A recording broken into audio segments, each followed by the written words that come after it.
Calm thyself.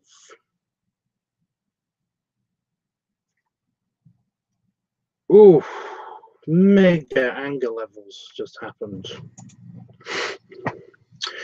Okay. Okay. So I'm live again. I do apologize for the random bullshit that just happened. Yeah, my computer basically, it decided that it was going to log me out of the Google Hangouts. So yeah, it crashed, and then when I turned it back on, basically what happens is when the computer crashes, you've got 5 minutes. You got 5 minutes to get everything ready again before basically the live stream refuses to refresh the window, and basically it will self-terminate. Basically, if you don't put input into it within 5 minutes, it will go offline. So yeah, it shut down. I managed to restart it. I got it back within I turned it back on again within 2 minutes, because this computer, although for some reason it's crashing recently, it's crashed once a day since like 3 days ago. Yeah, I have no idea why that is happening, but it's yeah, shut up, computer. Yeah, it's crashed once per day. I don't know why that's happening, but essentially it's really good. It comes back on again. It doesn't take much time at all to basically restore the system once it's crashed. But no, this time for some reason it restored, and then it logged me out of Google, which was a little bit scary, because the last time that it logged me out of Google, it terminated one of my accounts, so I got a copyright strike or a community guideline strike. So I was like, what the fuck? But no, now I'm back. So there you go. So yeah, I have no idea why that happened, and it's really annoying because I basically was asking a semi-important question. So yeah. And looking up reference art. So yeah.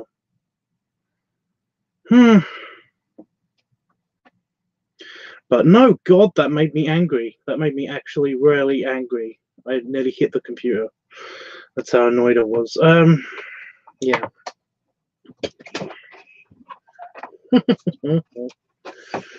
Big tall glass of calm down juice.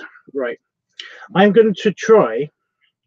What I was trying to say before I got cut off was that I'm going to try and do the horns the way they're depicted on here. The thing is that basically I don't really like the horns that are depicted. I like my horns, the horns that I did for Kingston. Yeah, I nearly said Winston again. I don't know where's Winston coming from. Yeah, so I'm basically going to straight up plagiarize these horns, and try to adjust them so that they're basically just pointing down a little bit. I think I can do that. I think it'll look good. I'm going to experiment again. I've erased it once already. It's just going to be erased again if it's a problem, which it shouldn't be. It should be fine.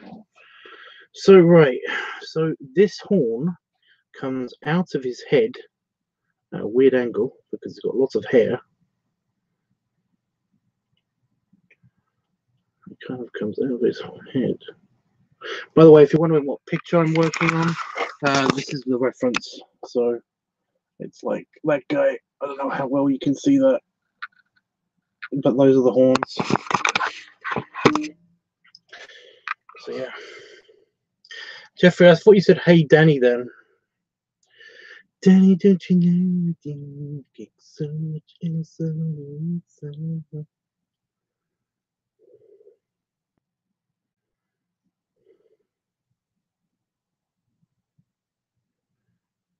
Okay, but once this is done, then I have no problem hanging out with you guys. Oh my god, this is actually kind of stressful. Okay, where's my picture? There's my horns. So I want to get that nice downward sweep.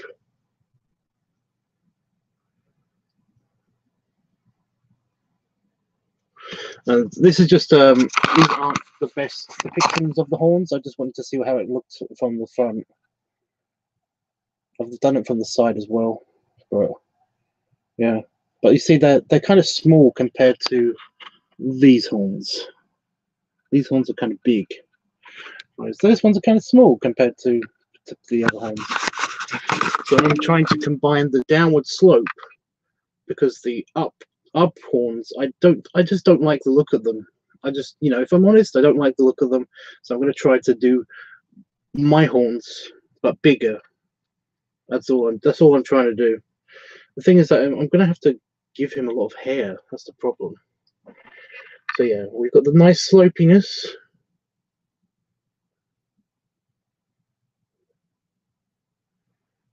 And they're going to be black.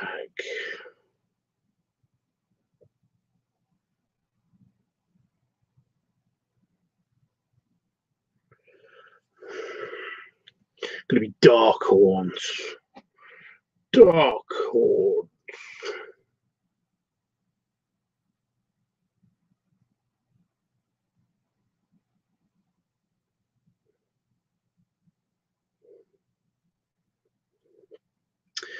Oh yeah, that looks better. Do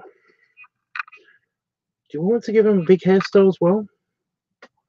I mean, this one's got a big hairstyle. He has lots of hair on the back of his head. Or should I just give him a big neck? Because he's pudgy. Let's see how that looks.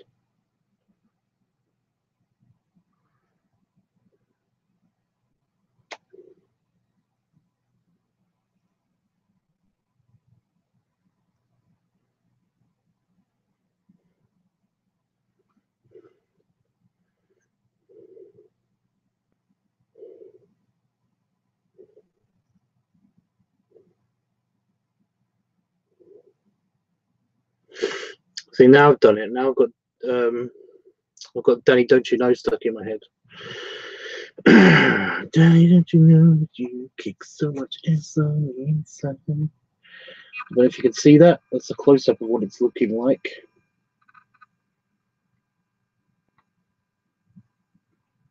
See, I've got the horns, but they're not up. They're down.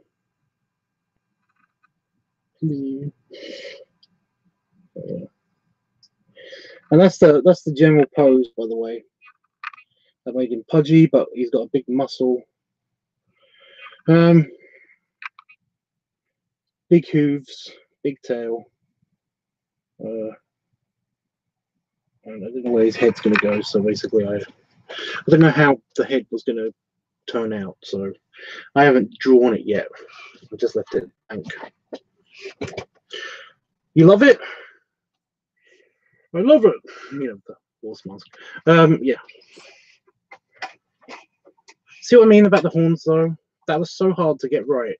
But now, but if you like it, then that's good. That's all I wanted to hear, because, like I said, I was just like, oh my god, it looks stupid. Like it looks too small on him. When I just replicated the horns, it looked too small.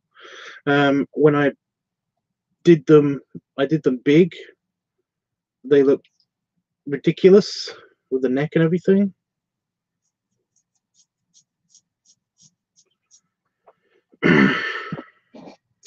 But I think that works.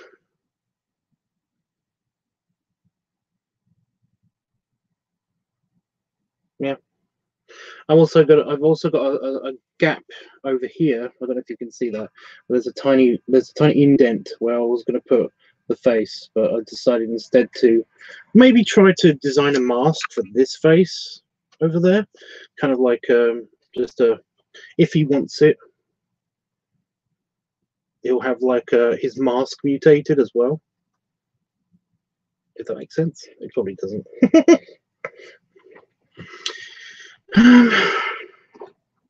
I don't think I'll be able to make GIFs. I can't edit the video file at all.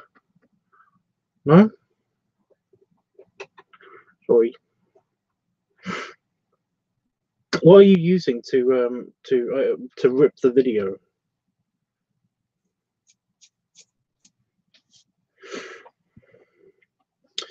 Okay, so I'm going to put this. I'm going to put this head. I'm going to flip it and put it on his body because it's in the. So it's in the wrong configuration.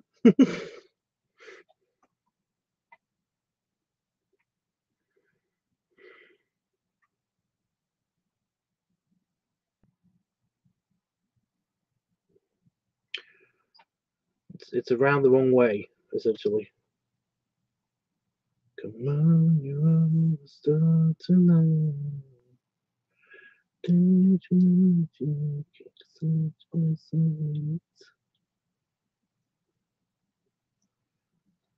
Should I leave his eyes blank, or should I basically put pupils in them? I'm going to see how they look with pupils.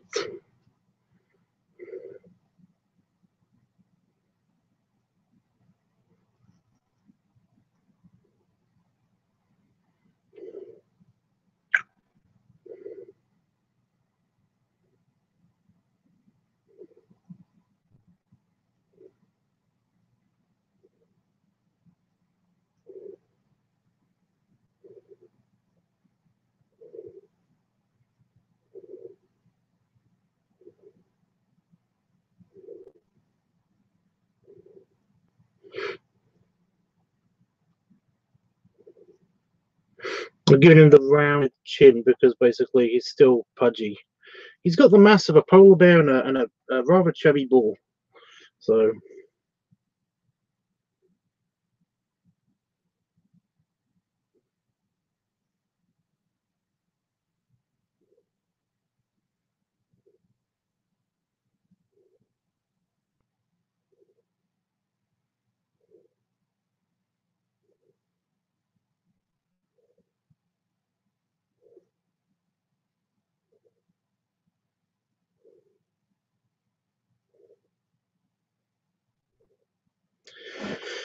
the mass. How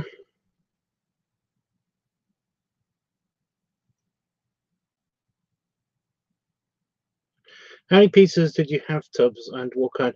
I just had cheesy pizzas, but I had corned beef on top of them, which is super yummy.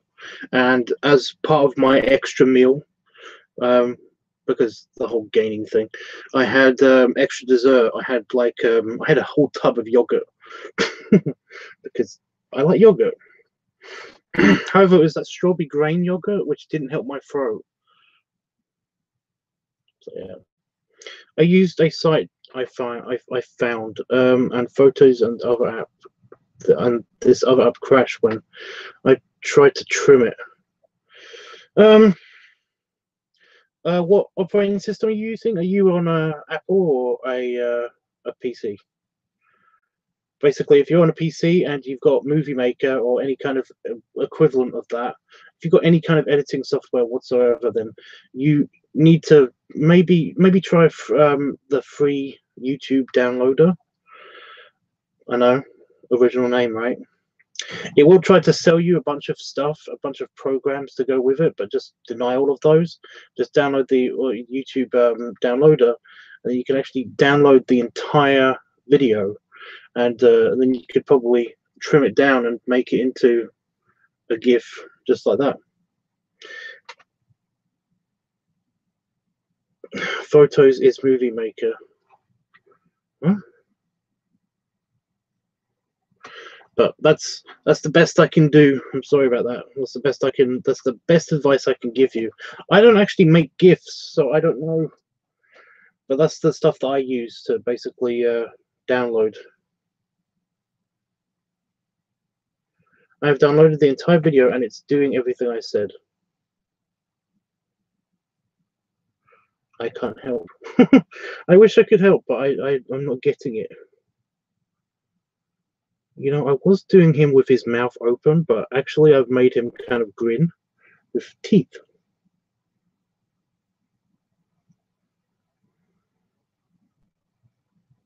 I'm okay with this. It actually looks kind of cute.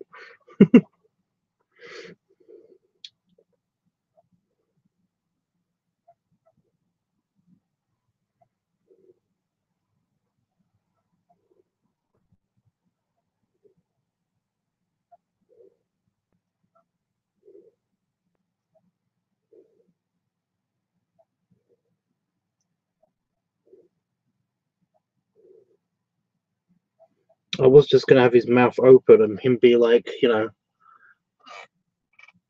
I've changed kind of expression, but it didn't really work. Now it just looks like he's grinning. But I can make it so that he's not just looking at his hand; he's actually making him so that he's showing a bicep.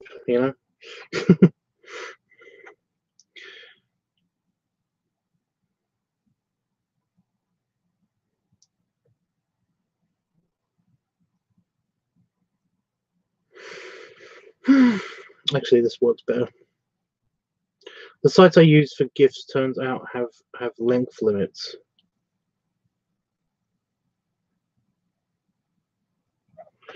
Oh, okay.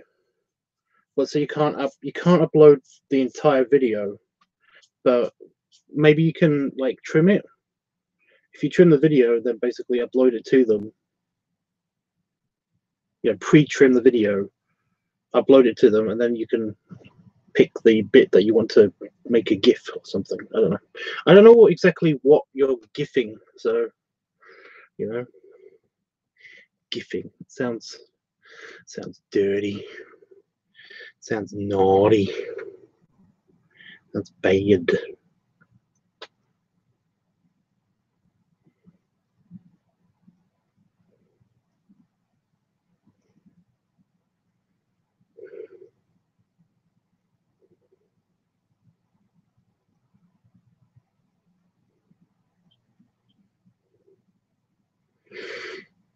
No, I know why it sounds weird.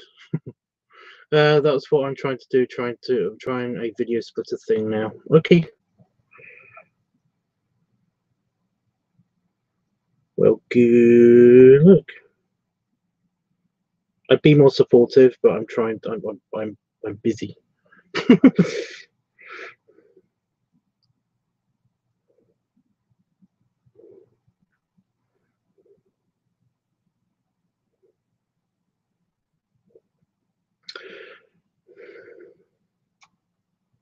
I'm nowhere near doing the color for this yet, but when I do, did you say brown and white? And of course black for the horns. It's gonna look like super badass and cute.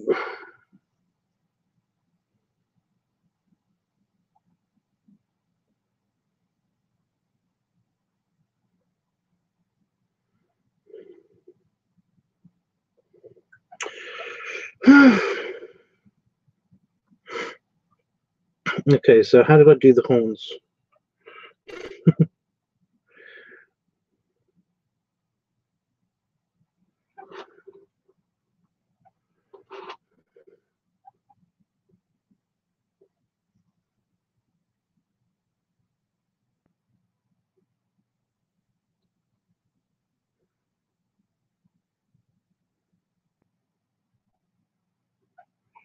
Okay, so the horns, they sloop in to above the eye.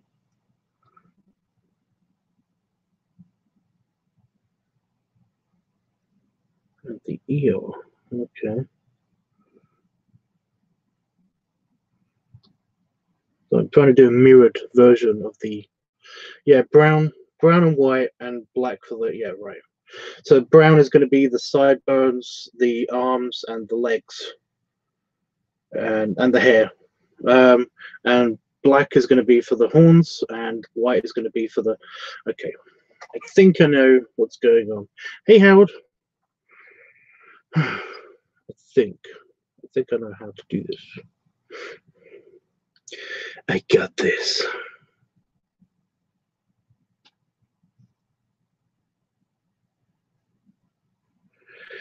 A Unix system.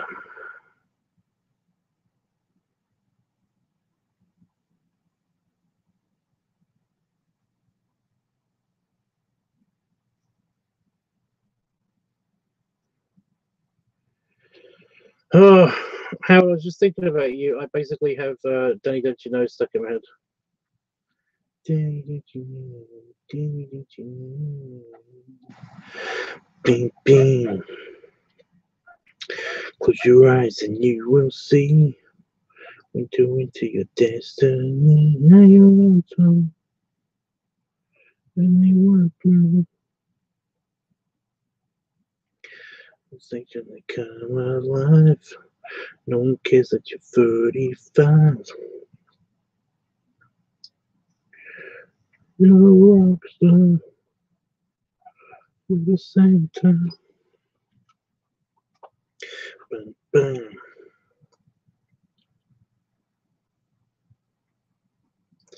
Give them what I'm looking for.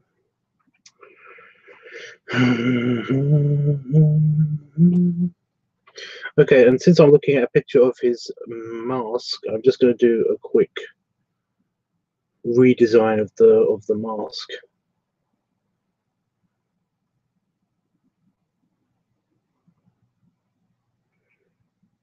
Since it doesn't have the cow kind of nose, it's got the centralized nose. It's going to be a bit tricky. But no, I could move up the. Ooh, something's happening. Could it be inspiration? No, I'm not that kind of douchebag, honestly. No.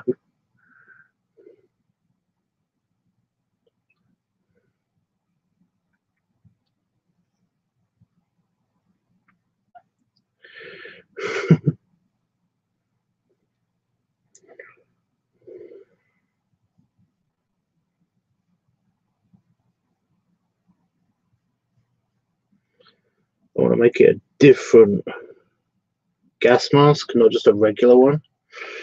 I'll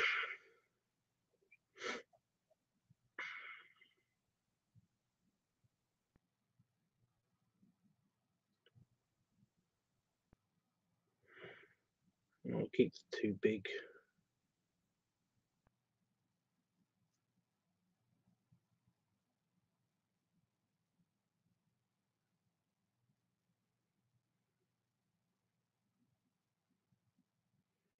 I'll keep the two big filters.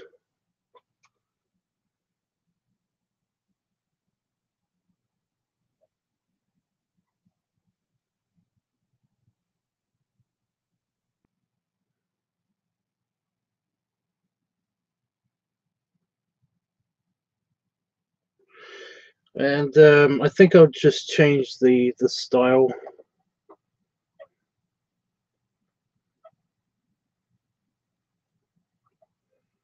of what should we do with the eyes? Should we make it slightly different, kind of like an eyepiece?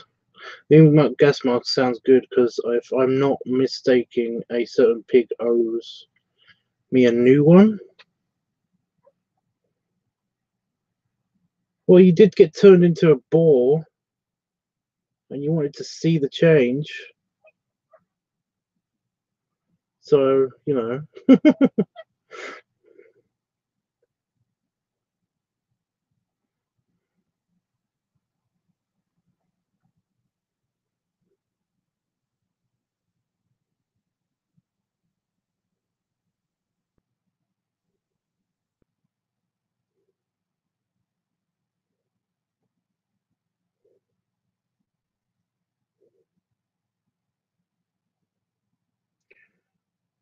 But whatever your business is finished.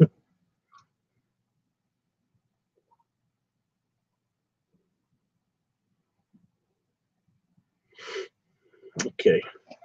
So, yeah, should we do something different with the eyepiece?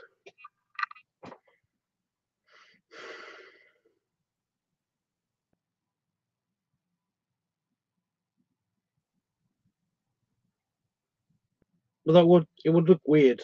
It would look slightly off.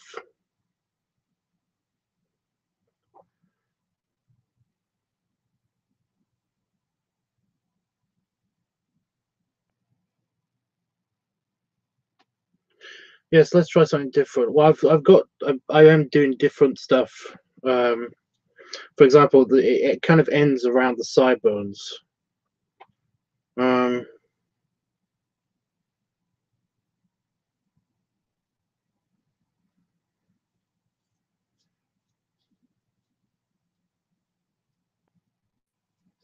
I was thinking about doing one big kind of, kind of Sonic Eye, a kind of Sonic Eye thing, but then you wouldn't get a good enough eyebrow ridge thing happening.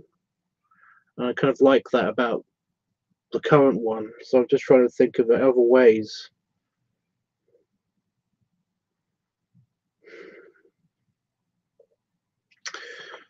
I'm gonna see how it looks with I'm gonna see how it looks with the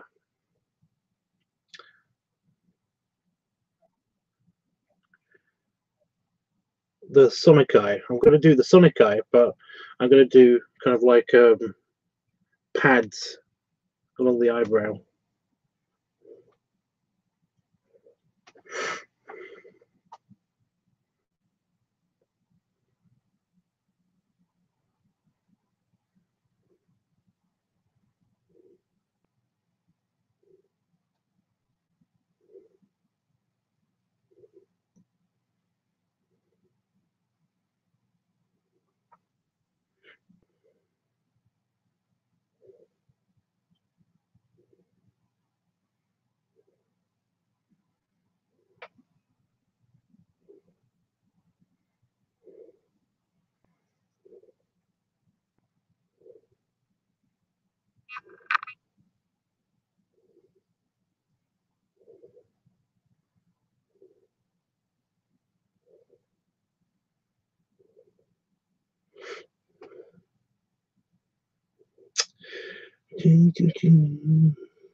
Stuck in here.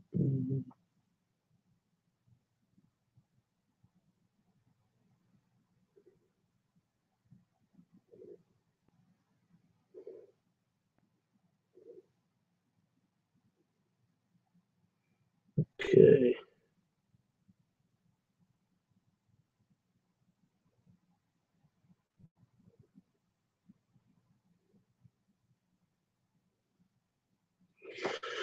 Oh yeah. Okay.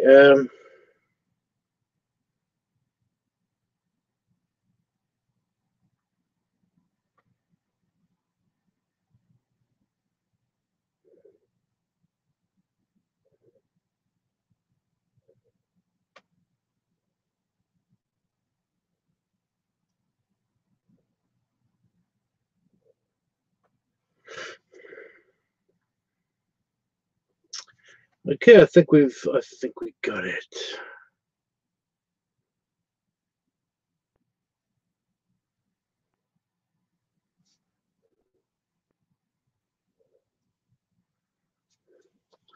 Now you can't see much of the detail. You can't see much of the detailing on it, but it looks kind of. It's got a new. It's always got like a spider bite kind of like nose rig. Bigger. It's got bigger filters, and it's also got like kind of like a Sonic eyepiece. It will look way better when it's inked, but that's just the idea.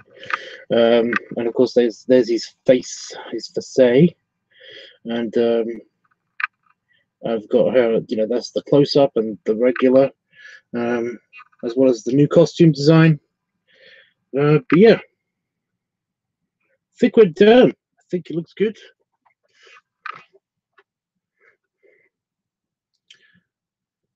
I do have the extra.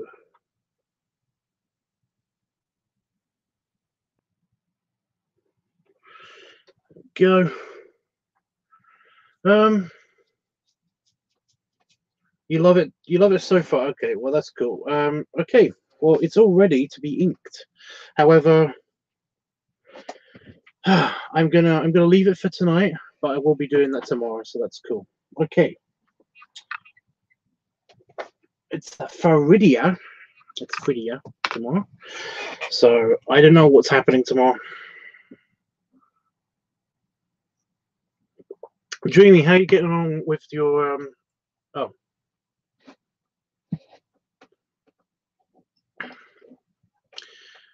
I guess I'll read that in a second. Oh yeah, did you see NSP's Africa video? I haven't seen it yet. No, I haven't seen it yet. I'm gonna watch it. I'm still going through the backlog of YouTube videos from way back when, because basically I've been watching Netflix way too much. But I will see it eventually, fairly soon probably. I'm glad you like it so far, Panafox. I'll be inking that fairly soon, so yay. I'm not going to bother. It's frustrating me that I couldn't get customer service help either for the video splitter. I don't need to be bothered by this tonight. That's fair enough. It's fair enough dreaming. It's fair enough dreaming. My brain was like, don't say Panafox. It's not Panafox. That's talking. And I was like, but I don't have any other names on my head right now. Dummy.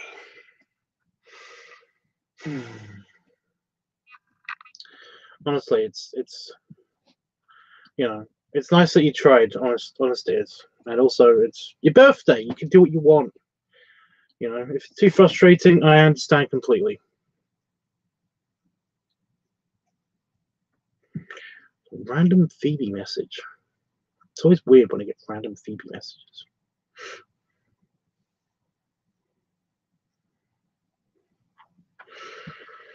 I'm just trying to remember the color scheme.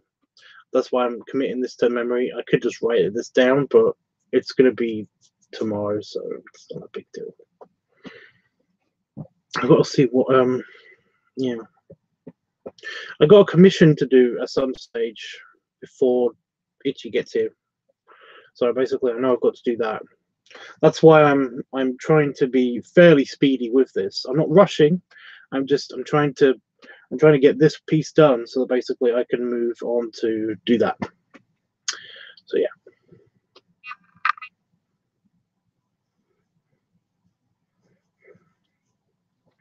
I'm so busy. There's just so much to do. So much to do in things.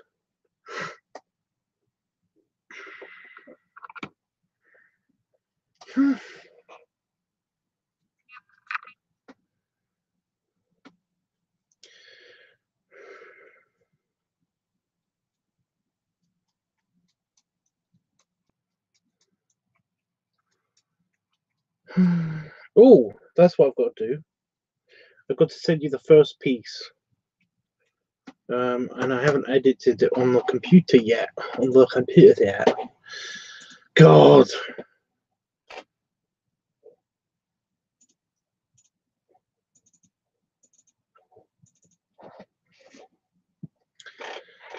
Beady beady beady. Beady beady beady. Beady beady beady. Okay.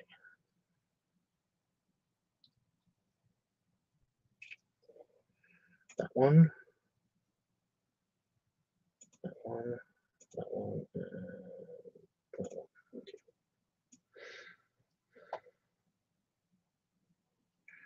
Where are you? Where are you, button? Oh, there it is. New sorting. Artwork. Pink. Oh, it's downloaded on a computer. Then I can upload it to you guys. You can have a look for yourself.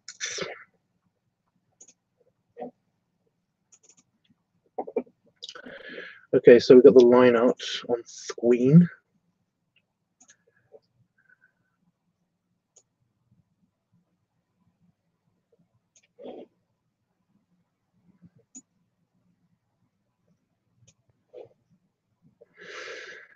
I just want to hear the Danny song for some reason.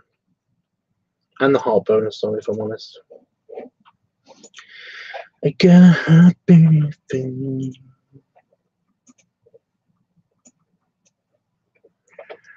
For you, it's the very true.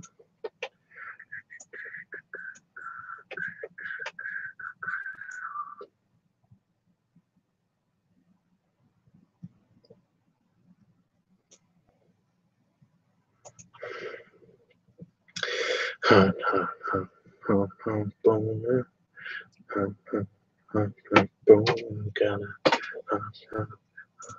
boner. Boner. Okay.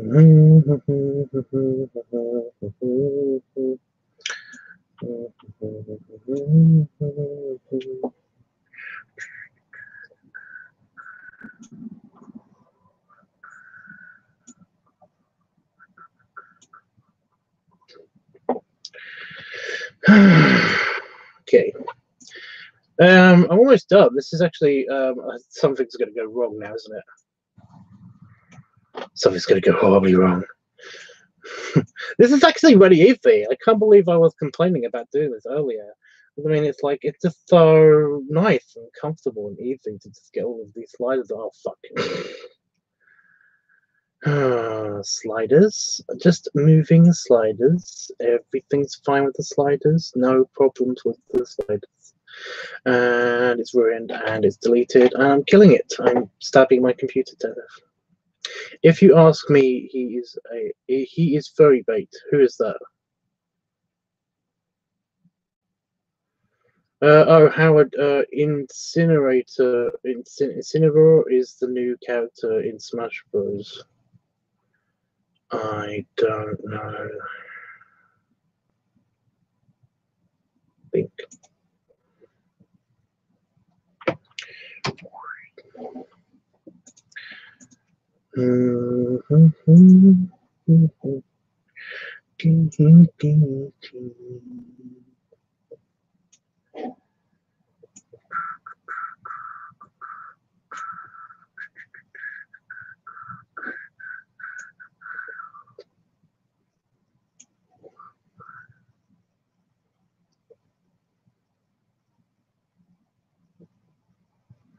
Ooh, it doesn't really work as a single picture. I might have to murder something. It's a Pokemon. Oh, okay. Oh, is that the is that I think I know who that is. I think I know what that is. I think I know who, what, where that is.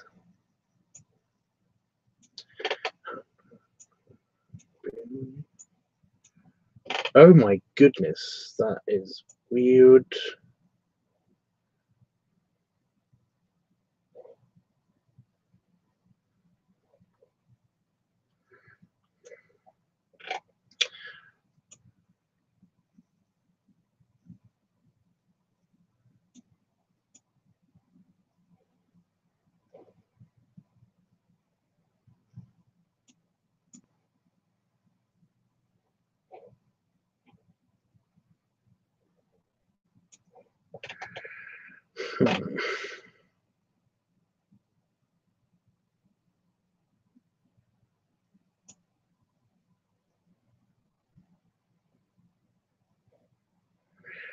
Yeah, no matter how I do this, it's gonna have that annoying. It's got an annoying glow in the background. Okay.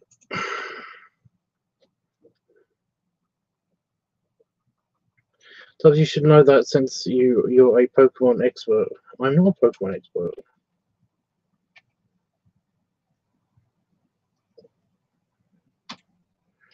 Yeah, I basically know. I know Gen 1 almost off by heart. I know everything about Gen 1. I know a lot of Gen 2, but Gen 3 and onwards is kind of a bit.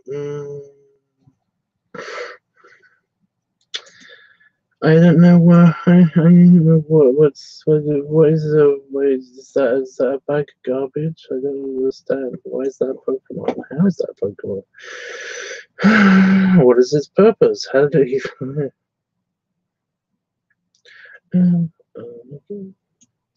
Beep beep beep.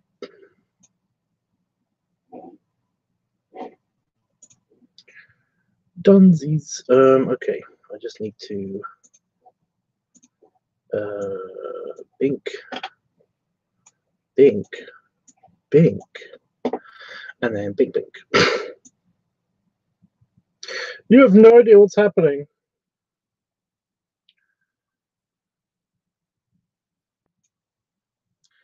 Oh, the garbage bag is cute. No, it's not. It's a bag of garbage. Okay. I'd say it's a garbage person, but it's not. It's not even a garbage person. It's a garbage Pokemon.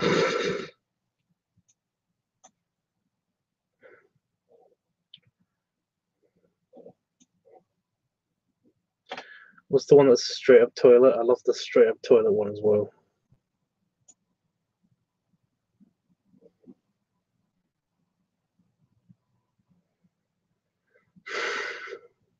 Straight up toilet.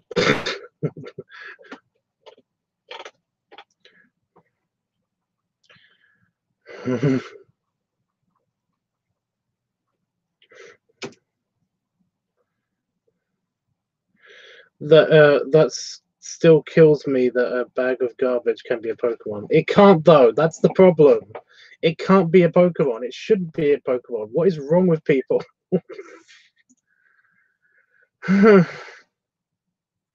You trying to get us to kill ourselves because you know it nearly worked with one of us. Get it because it's yeah. Anyway, is that white? There it is. Pink.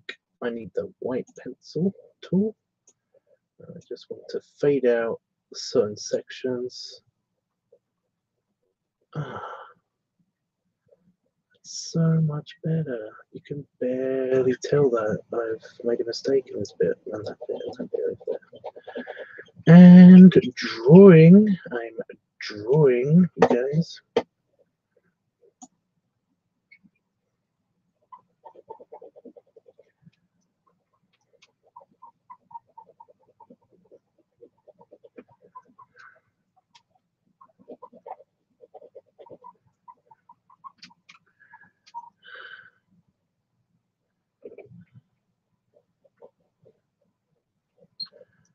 Oh my goodness, it looks so good. Oh, it sounds like I'm constipated.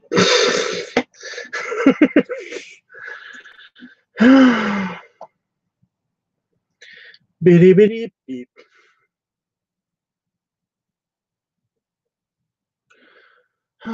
Better. Okay.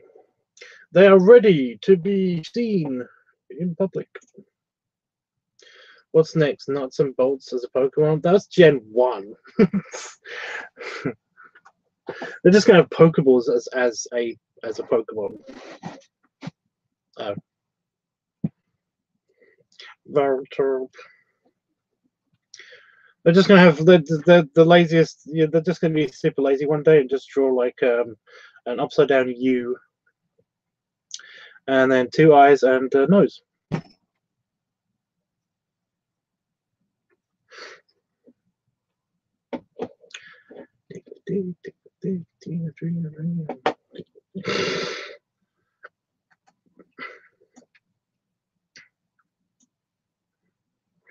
I immediately regret that I did.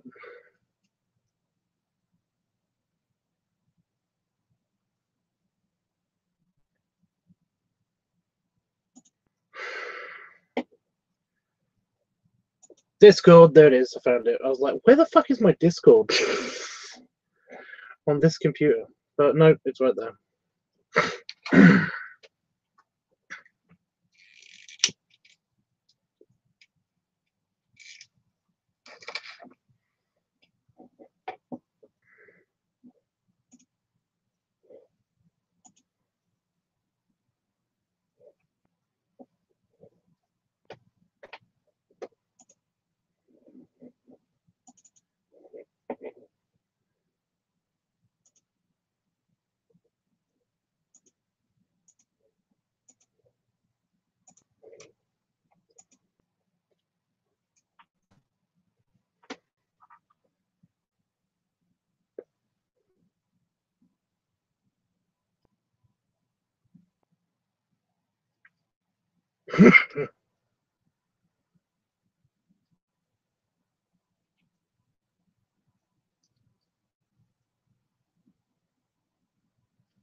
For some reason, I don't feel like this is my best work.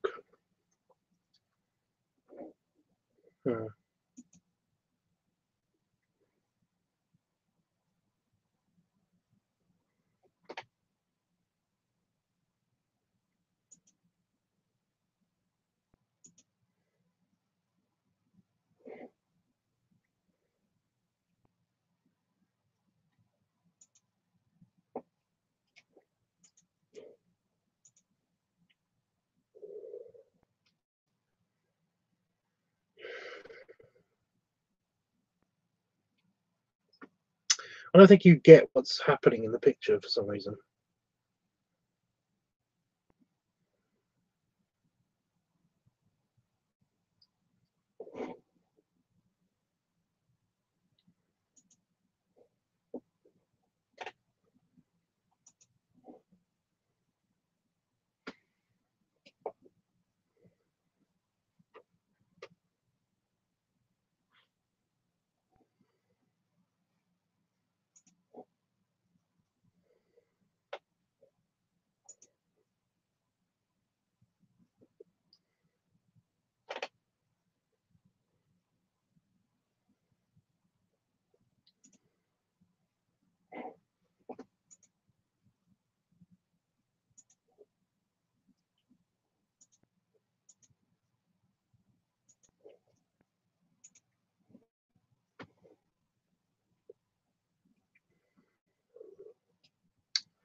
Send, please.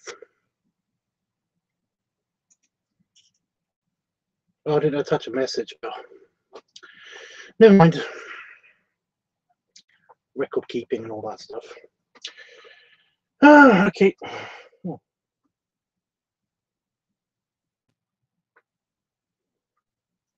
Oh, bug on my wall. Hmm.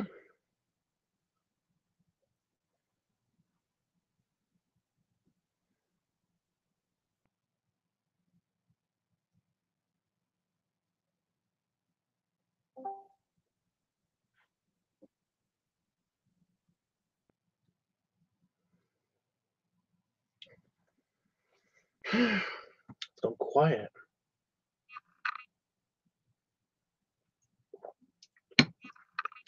So quiet.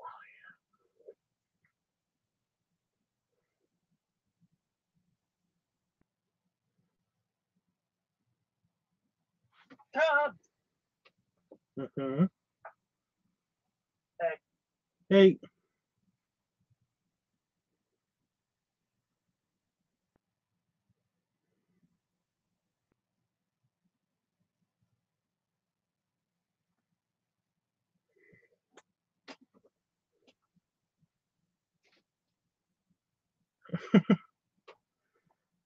It's okay, dude. Your picture's up on Discord. The first part of the picture. The second part, like I said, is probably not going to be done until tomorrow. But it probably will be done by tomorrow evening, my time. If that helps. But it's okay, Panther Fox. I think everyone's getting ready to pass out.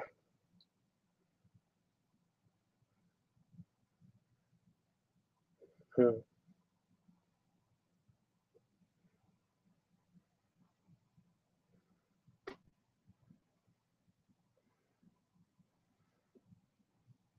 Like I said, I don't think it's my bestiest work. If you look at it from the outside, I don't think you can tell exactly what's happening. Plus, it does kind of look. I don't know, the colouring. I just don't feel like it was my best work. I'm sorry about that. Hopefully, this next one will be better.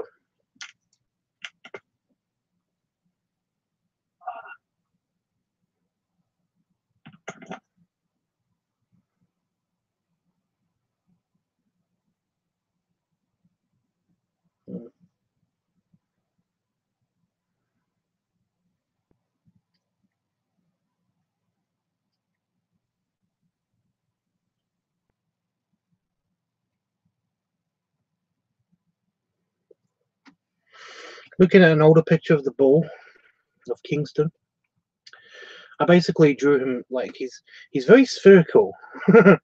he's a circle with arms and legs. He's a ball. He's a proper ball. But yeah, looking at that picture, he's a bit slimmed down, but I guess you could argue that he's being squished. So yeah. I don't know.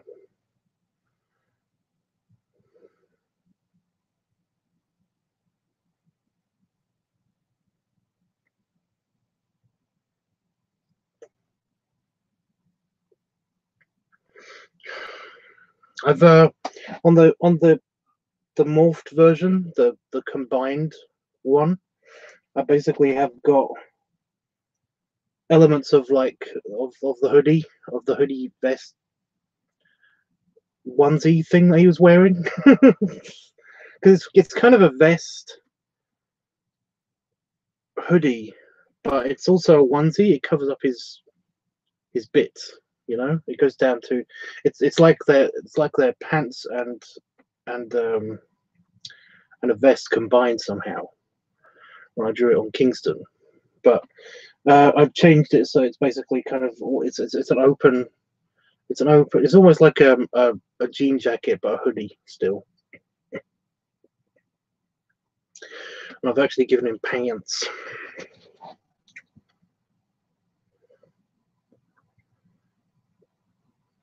Only because I didn't want to draw a ball penis. They're kind of obvious on balls if you've ever seen that. Ever seen a picture of a ball, an actual ball? It's like, and there's its penis. Dude, I can't wait to see it. Well, hopefully, like I said, it will be done by tomorrow evening. Sorry,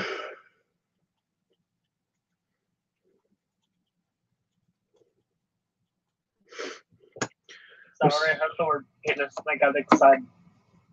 It's okay. So, yeah.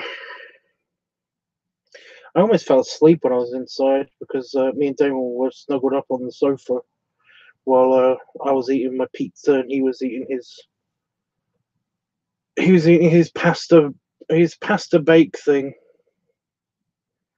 It's basically it's basically the leftovers of what I had a couple of nights ago. I made potato wedges and pasta bake, barbecue potato wedges and pasta bake with bacon bits and chicken. And it was super yummy, but it's just that I had that a couple of days ago and it was still in the freezer, so I was like, oh. But Damon wanted it. He likes it, so basically I was like, oh, I've got to make that. So I made that, and then like after I ate my pizza and he was finishing off his pasta bake, I was just on the sofa watching his playlist because he still has a bunch of videos. I've got a backlog. He's still watching videos from a year ago.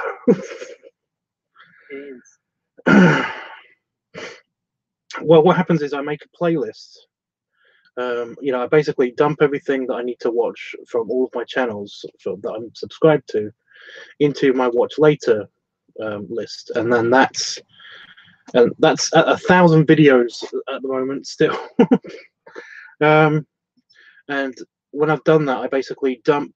I copy all of the videos from that playlist into one of Damon's watch lists, the ones that he's still got to watch on it, and then I manually delete videos that he probably wouldn't want to see from that list. And then when I'm cooking or when we have got nothing to watch on TV or something, basically I just put them on so that he can be caught up on what's happening on YouTube. But because the times when I'm watching my playlist are usually more frequent than when he's watching his playlist, it means that the backlog is just getting filled up more and more. I'm having to delete more and more videos from his one because it's just like, oh no, we won't have time to watch that. Oh, that's not that important. That's not even that funny, you know. So it's like,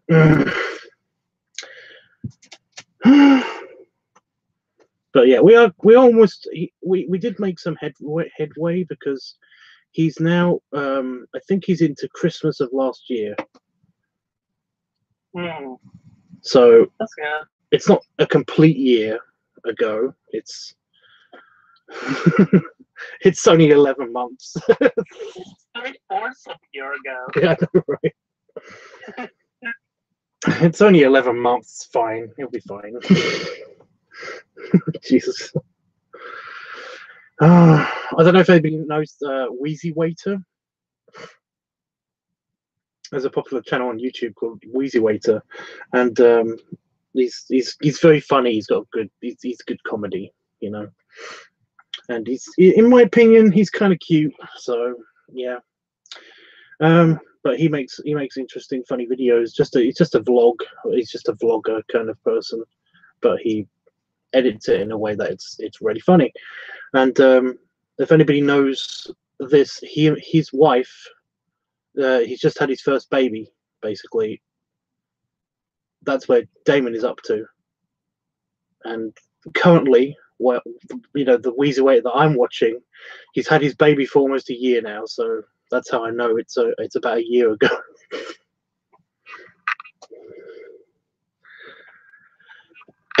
They're about to celebrate the 1 year birthday and all that stuff, so it's crazy. I'm glad that you saw that you got it, Jeff. So I've only just seen that. Anyway, no, I was playing videos for him, and we were both on the sofa, and I was just snuggled up to him while he finished off his pudding from his dinner, and I was nearly falling asleep. So, but then I came out here, did a little bit of work, and then yeah, I'm awake again. I hate this.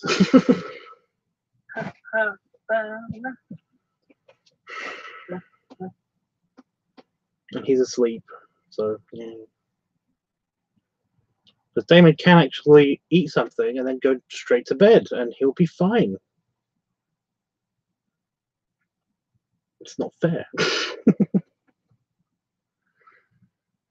I can't do that.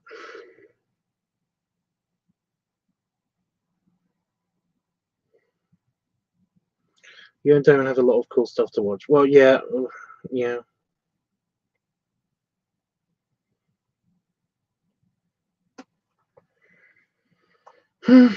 It's weird because basically, like, I said to him that you could just watch anything you want on YouTube, right? And he's like, no, I like all of the stuff that you show me, and it's like, okay.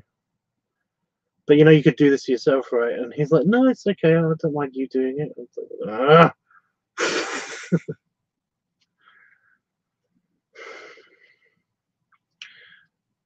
It kills a couple hours. It's fine.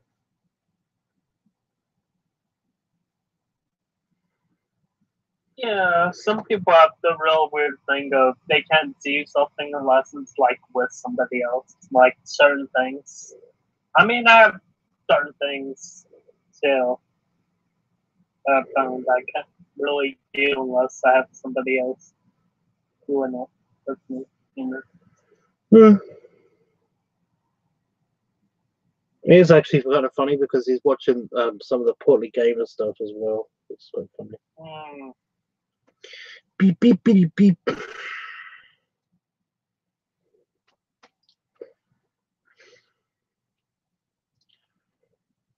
It's weird, just because I've watched so much of the Portly Gamer that I can tell when he's got his fake glasses in and when he's got his not fake glasses in. That's how much I've watched the Portly Gamer. It's crazy.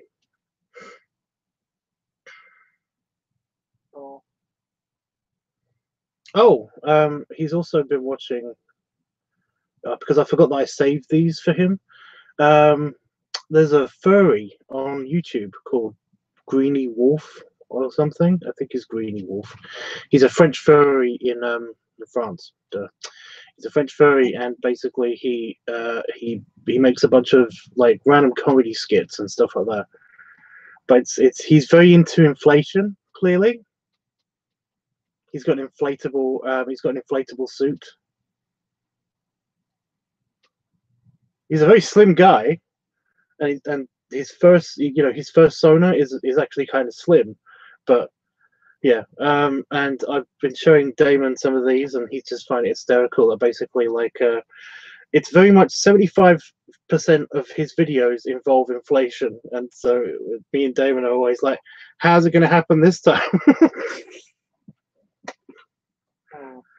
It's just hysterical. It's like he gets into a situation and he's now inflated.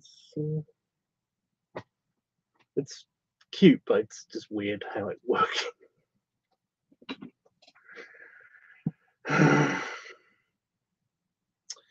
Yeah. There's a really hysterical video though when I think it's his YouTube trailer video even, where it's the howling. They do the howling. I might be able to show you guys.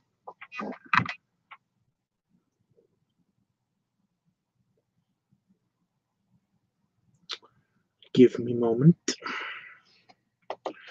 Button pressing. Button pressing. Excitement.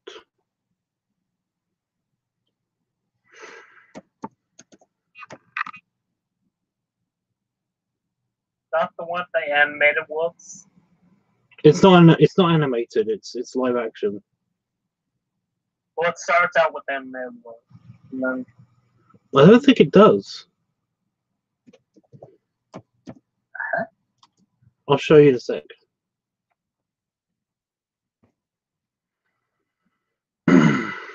There he is.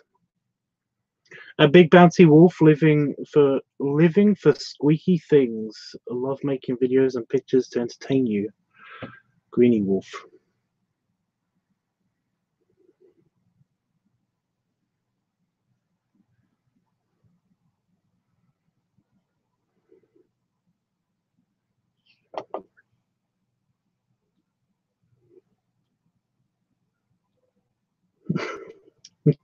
Sorry, I love this video. Okay, I'm gonna put it on Discord. Oh, I nearly put it in the wrong Discord. Okay, I'm gonna try to play on screen share.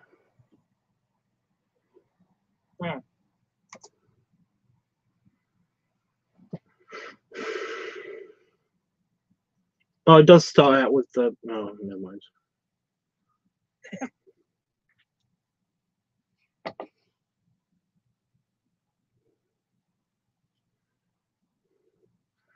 But no, me and Damon both love this.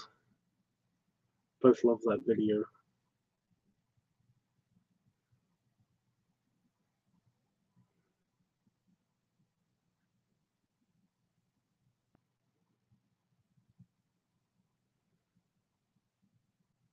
I can't find my window for the screen share. There it is.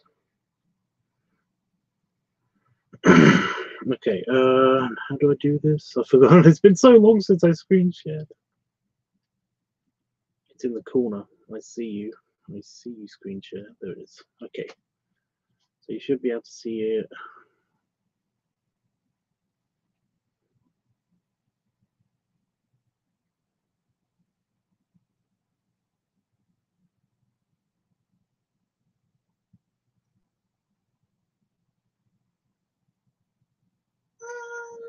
Damn it, quit it. You're gonna start a howl. I didn't start it.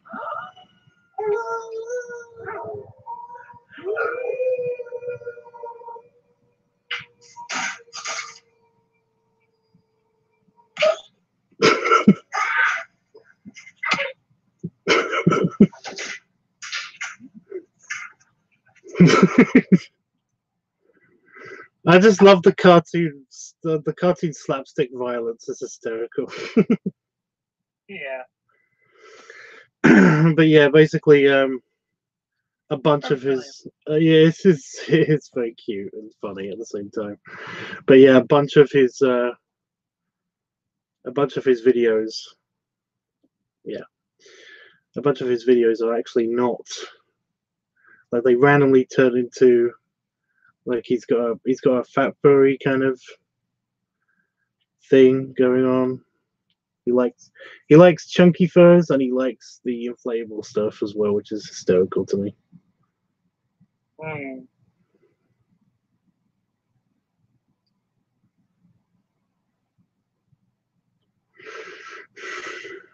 I'm just gonna pick one at random. Well, yeah, you can see.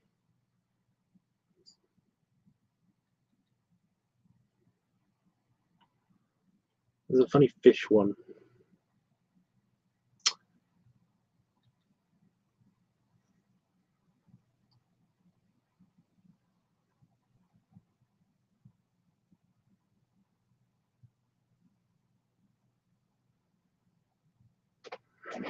How do you feel every time you hear the howl from Zootopia?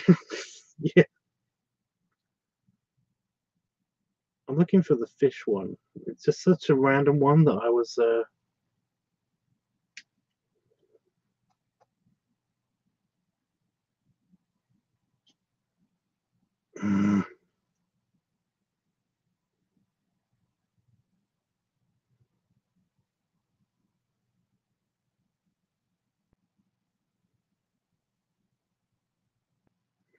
It's a random one that I found that I showed to Damon. There's the fish tank.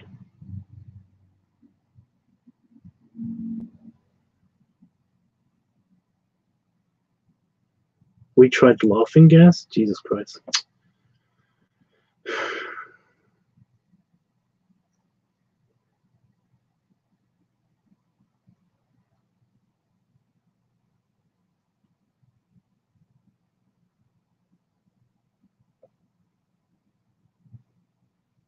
It's probably right in front of my face, but I can't see it for some reason.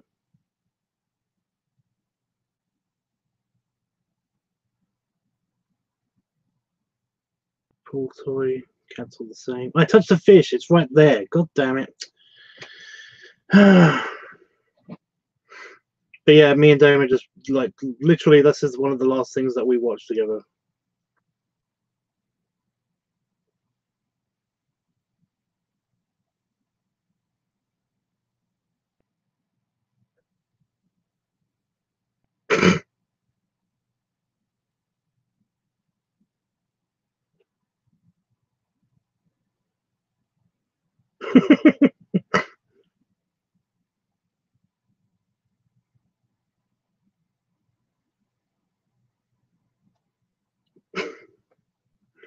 I don't know why. It's just so cute. He's just so cute with his thing. Yeah. Anyway, Bink. I know he closed the window.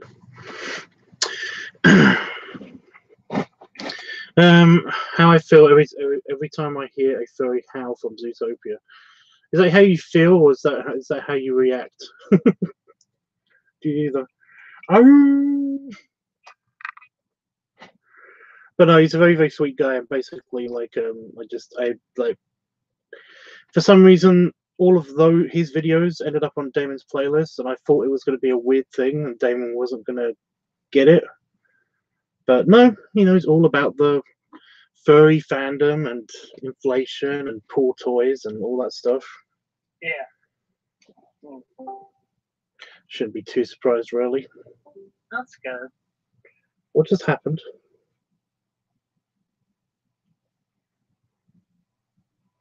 Oh, you're the one that throws the shoe? Yeah, actually, I can see that happening.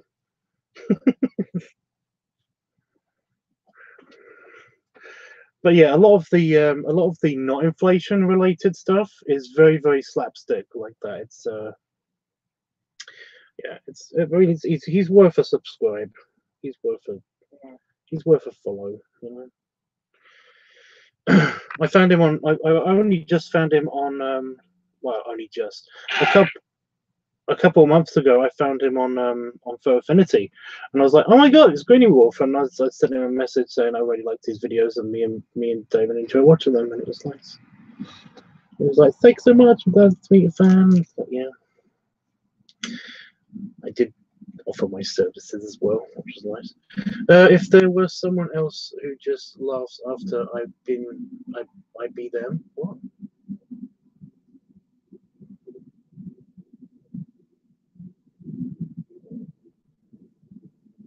If there was another person in the video, right? I think, yeah.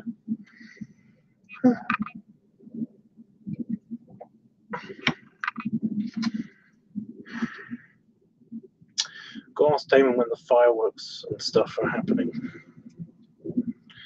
Well, you did notice that one of them was laughing. I'm going to play the video again, actually. Right here.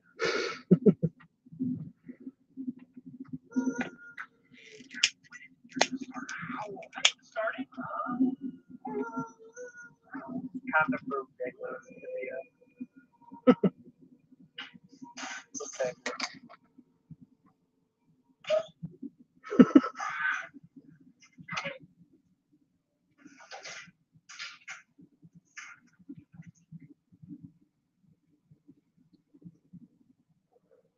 It's weird how violent they get with each other. I guess it's all the padding from the fursuit. His fursuits must cost him a fortune, though, especially the inflatable one. Jesus Christ.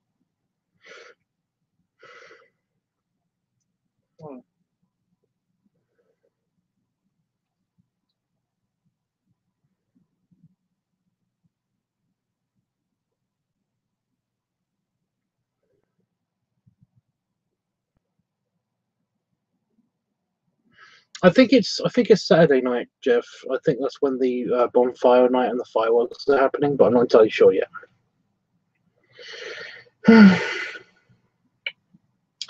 And a few days after that, I'm going to the airport.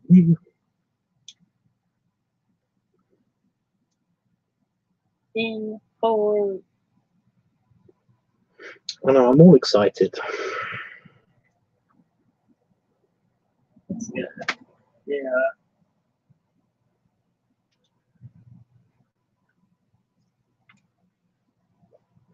Sure, you guys will have fun. Well, hopefully. Get here and then not have fun. That's kind of a huge waste of money. Well, no. I'm just saying, you know, all the worrying you've been doing about the about hosting. So. Ow.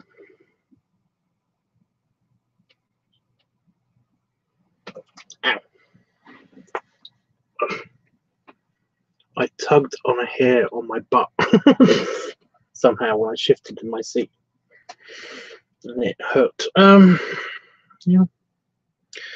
I don't know what else to say. I've run out of stuff to talk about. Furry butt is cute. Who? What? Huh? Your furry butt is cute. My furry butt is cute. Is it furry? I don't know. Yeah, it is pretty furry. I wouldn't be surprised actually, because everywhere else is. I've noticed that a few times. It's over the back of my hand. It's weird.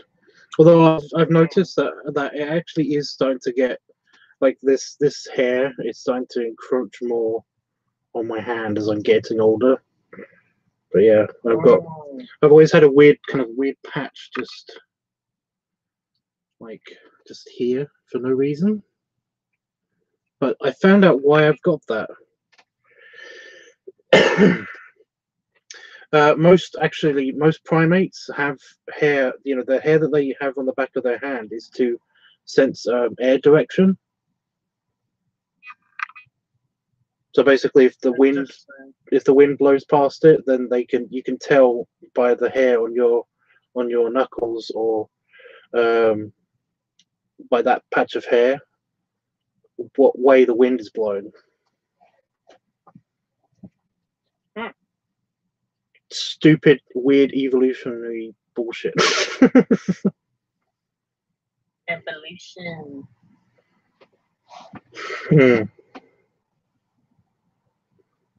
It's actually quite long.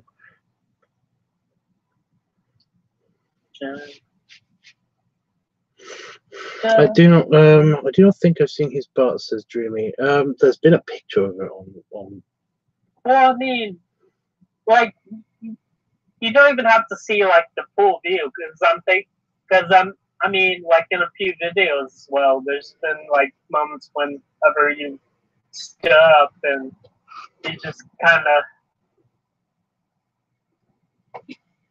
of turn around and you see like part of like the top part and it's just like all furry and it's like that's kind of cute.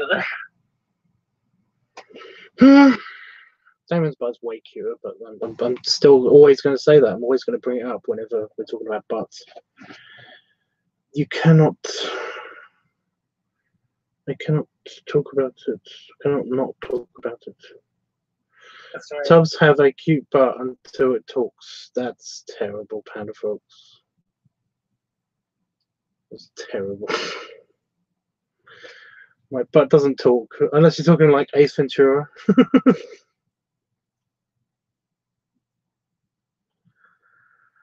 Ventura, what talking about? You don't remember that from Ace Ventura? Yeah, no, that's what I'm saying. Like I'm just thinking about the thing now. It's in my head.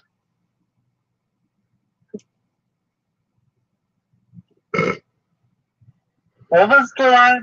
I don't remember the line. I don't remember the lines. I just got the mental image of it happening. Okay. So that's done. Okay.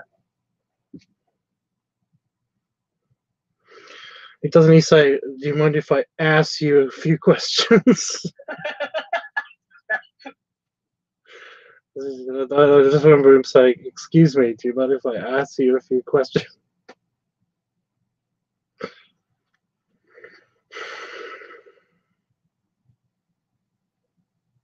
That's where to go.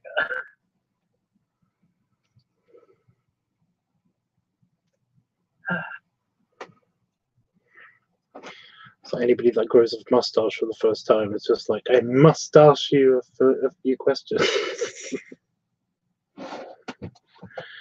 It's terrible. Terrible jokes. Bad.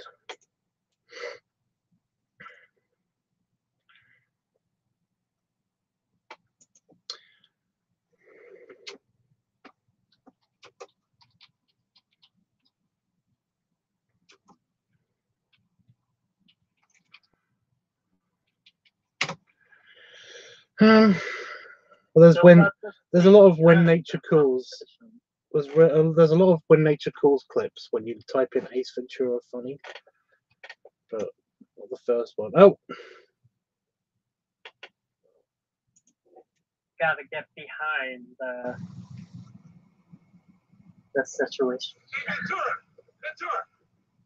Any good collars lately, or were they niches?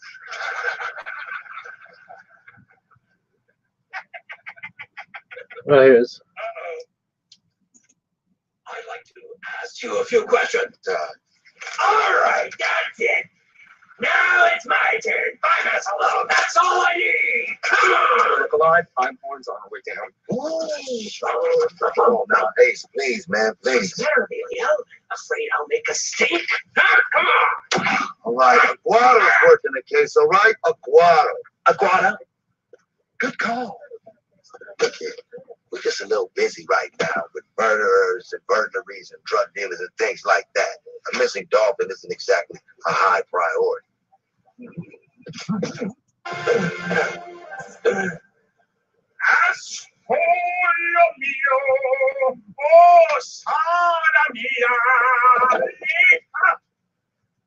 Holy Testicle Tuesday! Listen, Pet Dick, how would you like me to make your life a living hell? Do not go in there. No! Ace, I have to planish check immediately.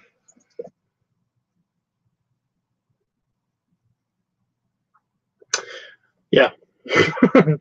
So, it's not as the first one isn't as funny as I thought it was. The second one is way funny. Is that Courtney Cox? Oh my God, Courtney Cox! What? Yeah, she was the love interest in the first Ace Ventura, wasn't she? God damn it! See, I don't remember that movie at all. I remember the second one because I like it, and it's got Ian McNeice in it. He's the original guide.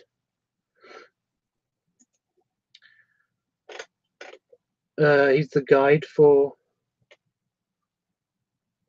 But I've met Ian McNeice. He's quite nice. The big fat guy.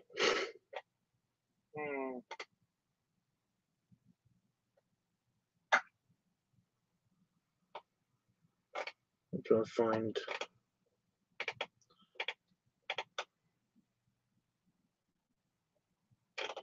Oh, for fuck's sake! I'm trying to find the exact. I'm trying to find. I absolutely love to death the beginning scene of When Nature Calls. Ace Ventura: When Nature Calls. I can't help it. I absolutely love it, but I can never remember all of it line by line.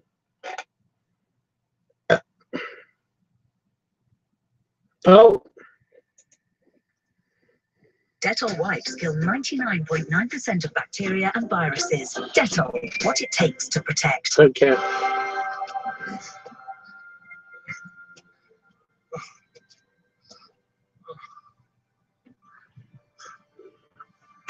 I'm just doing it the low tech way.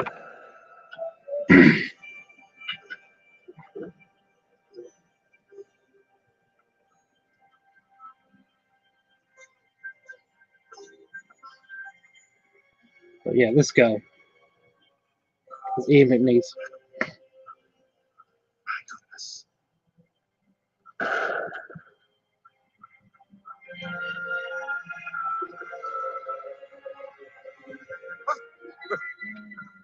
Well, hello. Yes. Well, that was quite a shock. It's extremely nice to meet you. Now, my name is Fulton Greenwood, and I am looking for an ace venture. No man here carries with him A label? label. What? Oh yes. No names. How secretly. Well, he's an American. We are all children of the same life force. Yes, of course we are. Well, he bends over and he speaks from his rear. Or him. Or him. He came to us a broken man. I just love it. I love this whole monastery scene. Is brilliant. An unfortunate accident with the raccoon. It was terrible for him. But the life force once again smiled on him. He's now at peace.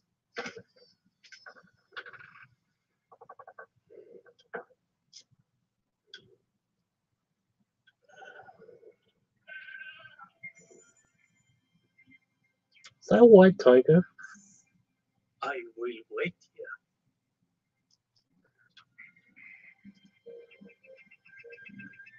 And a lion. There's a lion in there too.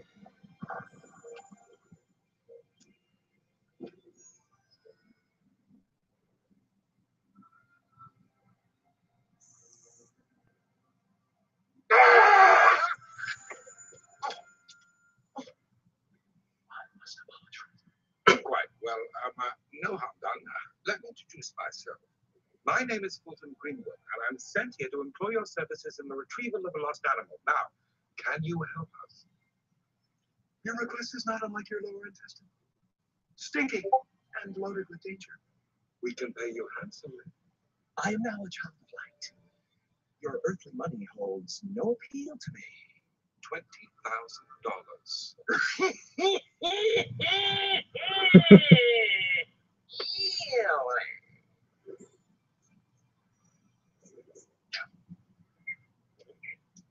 I cannot, for I am sorely needed. Here. At the ashram. If I may interject, we are short of space, and it's important for you to use your talents. Let me help you back. But I am yet to attain omnipresent supergalactic oneness. Omnipresent supergalactic oneness. There it is. Oh. I just attained it. I just want to get rid of him. You are one. I can see it in your eyes. You're more one than anyone. What about my medallion of spiritual accomplishment? Take mine. This took you 80 years to achieve. I don't like it anymore. Really. I don't like it anymore. Really? This personal sacrifice. I have no choice. Great!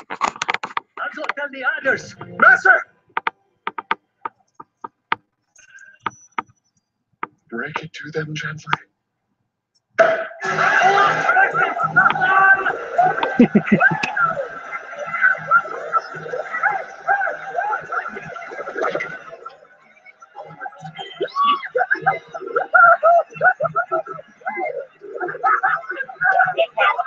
Partying in all the cameras. Yeah, I thought they were going to actually do that line of, you know, it's like, grief is an ugly thing.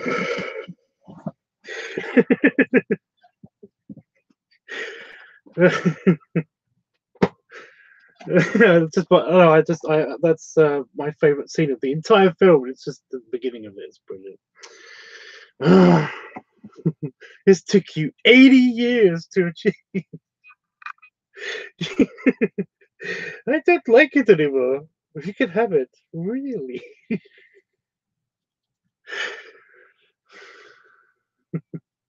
And the whole "I'll help you pack" thing. But I'm yet to achieve omnipresent intergalactic oneness. Wait, you just attained it. Oh, it's terrible. I love it though. Yeah, I really actually like that movie. I like a lot of that movie. That's like one of my favorite, just random classic comedies from my childhood. To me, anyway. Yeah. Even the whole, what is it? What is it? The cliffhanger scene at the beginning, at the very beginning of that movie, with the raccoon. It's hilarious, to be honest. Cliffhanger.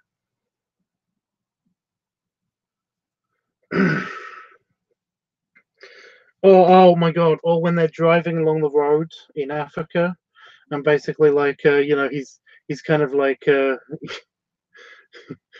he's like jumping around in the car, and the guy sitting next to him is completely still because they're on a road. It's like a highway.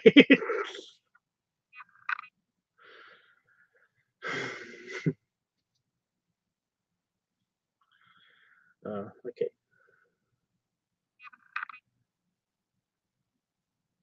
Oh, for fuck's sake.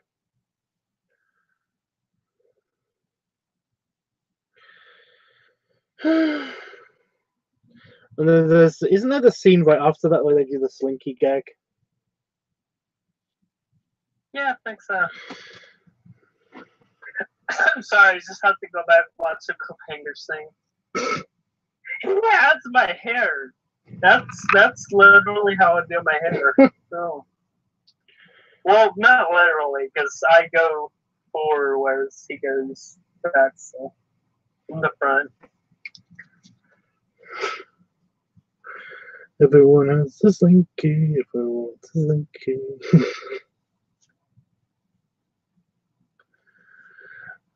I love that. And it stops just the one step before it actually, before the and he's like, "Should we do it one more time?" He's like, "As much as I'd love to, we are a bit pressed for time." And he's like, "Okay then, I get it. Let's do everything you want to do." It's like, oh, it's just funny. Anyway. Yeah. Is that Mark Ruffalo wearing Batman teeth? Wearing vampire teeth.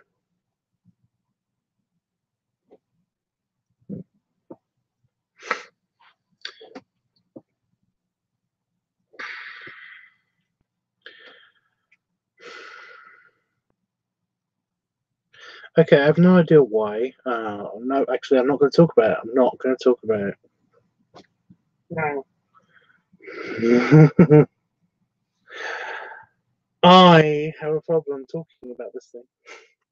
So I am not going to talk about it.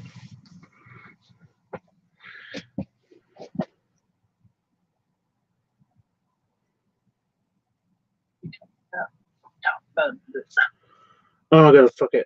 Yeah, my eye is just randomly stinging. My other eye is stinging now for no reason. For no reason. But yeah. You didn't have to talk about it. I just wanted to say that. In case anybody was wondering, it's one of my eyes was watering for no reason.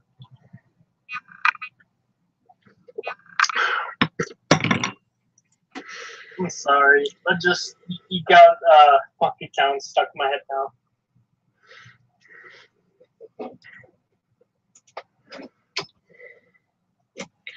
What's stuck in your head?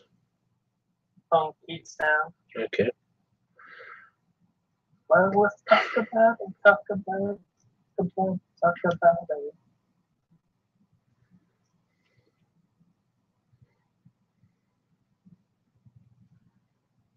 Talk about it. Talk about it. Talk about it. Yeah.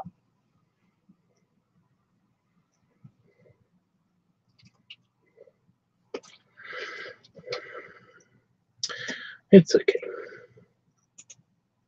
That's not. No, I meant Jeffrey. He says, I know Tubbs, but yeah.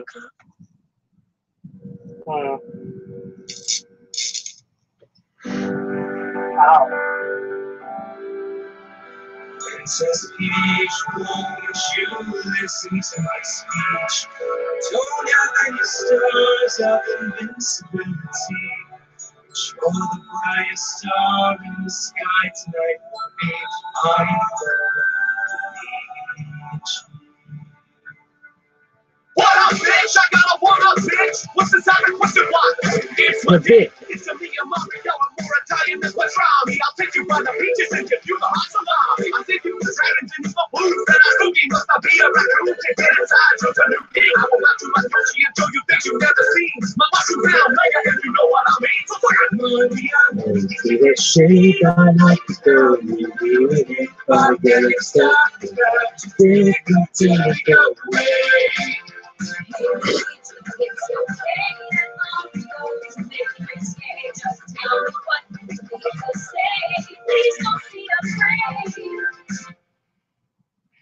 Oh, princess, it means so much for me to hear you say that. The other thing I ever wanted to tell you is that God damn it. I like to go first, but I always come last. We get together, but I'm jacking up alone. The truth I feel like fans are the only drive home. I am tired of the world. I'd rather touch a fucking asshole. I go through shit and then you're in another fucking asshole. You gotta think about it. Well, I don't believe that I don't have a lot of time to think when you start smoking on my board fight. OMG, I can't decide on which is you. Be the guy to take me on. What's this ride? I'll be the find my life. I'm ready to keep the shot. How many points you got? I just know I like you love. Let's check out my yacht. Let me take you on the logic of God. I'll bustle you from the front back to the backside. I just run with my friends tonight. I'll keep that dog and cold running the talk you know. Come on, What the fuck?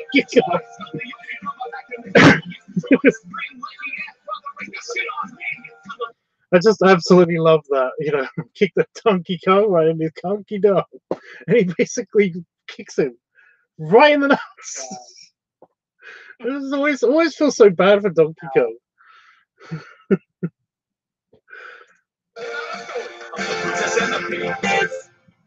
So, who's it gonna be, princess? I choose Toad. Toad? Well, his whole body's shaped like a dick. Oh, yeah. Yeah, definitely.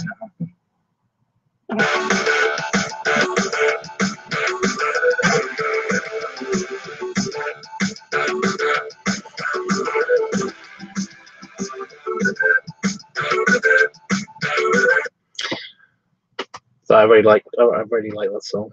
That's awesome. And just like that, I cringe, says Panafox. Why? Why cringe? It's an awesome track. I kind of think Mario kind of deserves it because, like, you know, he has been through all this bullshit just to save Princess Peach. So, like, but there is a weird like backstory in all of the Mario stuff. Like you know, if you follow the backstory of like the adult storyline to all of the Mario games, then it's weirdly crazy what the story is, because it begins with Jumpman, who's Mario's dad, and then you got the whole Donkey Kong side story about, you know, Donkey Kong being like the grandfather to the the current Donkey Kong, and that being the Gramps Donkey Kong, who was attacked by Jumpman, Mario's dad, and all that stuff. But and Paulette and all that stuff, who's in fact Mario's potential mother. But then they kind of go back on that in the Mario Odyssey games, the current Mario Odyssey games. But like, if you go all the way up to Mario Galaxy, there's a backstory to it where basically Mario and Peach are actually together, but then they split up, and like instead, Peach in the future, somewhere in the future, gets together with Luigi, and is actually you know, they have a child together, and that's Rosalina. So they're in a proper committed relationship, and it's weird. It's weird and crazy to think about that when you think that Mario's always been Peach's love interest. But yeah, no, it's weird. It's just weird. And yeah. There's this whole big thing about like Luigi dying at some point as well, because in Galaxy. Wait. The child of Luigi and Peach. Because she basically has she basically tells Mario the story about where she comes from and stuff, and how her mother is basically Peach, but her father, you know, and how her father used to take her out to this hill. To look through his telescope, and Luigi's the only one with a telescope. Mario never has a telescope. Luigi has it in his mansion, and basically it also has like it kind of pans down, and you see the back of Rosalina, baby Rosalina, holding her hand of her father, who is wearing a green jumpsuit. It's very, very quick, but it's there. But that's the whole backstory. Later on, she then goes to say that both of her parents are dead in the future, in her timeline, and it's like you can actually track where Luigi is going to die. Luigi apparently has been dead ever since Luigi's Mansion. Somewhere in that game, Luigi dies, and we're actually just not, you know, at the end of that game probably is when he dies. I don't know, but there's a huge adult backstory to all of the Mario games and stuff like that until they came up with I think it's up until Rabbids and Galaxy. I think they're the ones that basically have broken the Mario storyline. Either that, or they basically just don't go into it. An alternate timeline. Well, yeah, there's also this thing with Bowser. Bowser apparently is actually is best friends with Mario. Yeah. Because Mario's always trying to get Peach to basically be with him, to be with Mario. But it just never happens for some reason. So what happens is like Mario is always like secretly hiring Bowser to kidnap Peach so that he can be the guy that comes and rescues her. And that's one of the reasons why in the end apparently Peach ends up with Luigi, is because Luigi's never done that. You know, Luigi's never tried to manipulate her into getting into her pants. You know. Whereas yeah, it's really cool. It's a really cool like backstory, and it's just awesome. I actually love it. I really do. I think there was like a MatPat video, a game theorist video on like how you can probably find out how Luigi is actually Rosalina's dad. I mean, you know, I can get that part because in Luigi's Mansion, you're basically fighting ghosts a whole bunch, and there's this one part where you have to like collect a whole bunch of boons, and at the end, I think they turn into like a big box suit, and I think that's probably how Luigi dies. Well, there's that incredibly disturbing there's that incredibly disturbing Easter egg in that game where like at one point lightning flashes and you actually see the silhouette of a hanging Luigi. Hmm. Just very, very briefly, but it's in that game somewhere. It's spooky. The whole game is. The whole game is crazy. I'm look it up. It's like it's well known. It's crazy. Well, yeah, Luigi's Mansion was one of my favorite games on the GameCube. So I don't know. I'm gonna have to go back and look at it. Like, I get the whole Luigi, his Rosalie and his dad could be like alternate timeline thing or something, but that old Mario and Bowser being friends thing, stuff like this.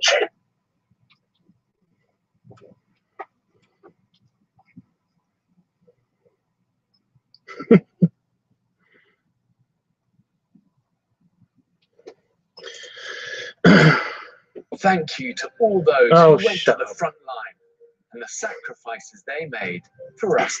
Today we're talking.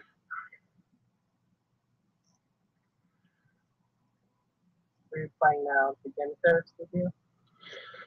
Actually, yes.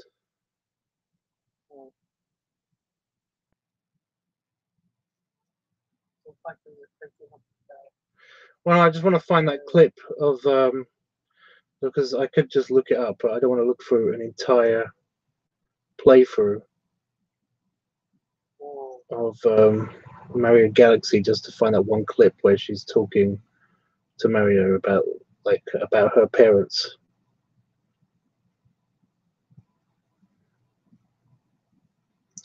But looking through the little tiny window, the scrolling is actually worse.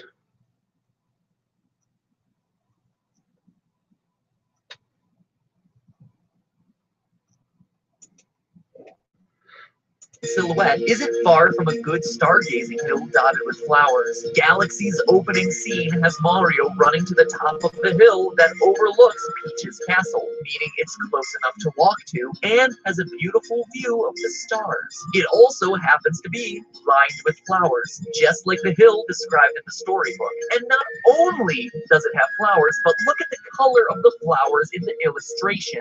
Purple, white, and yellow. Now look at the flowers on Mario's hill at the beginning of the game. Purple, white, and yellow. Now we're getting somewhere. And there's more. Here's an excerpt from when Rosalina's story takes a dark turn. Quote, she remembered having picnics with her mother on that hill on bright and windy days.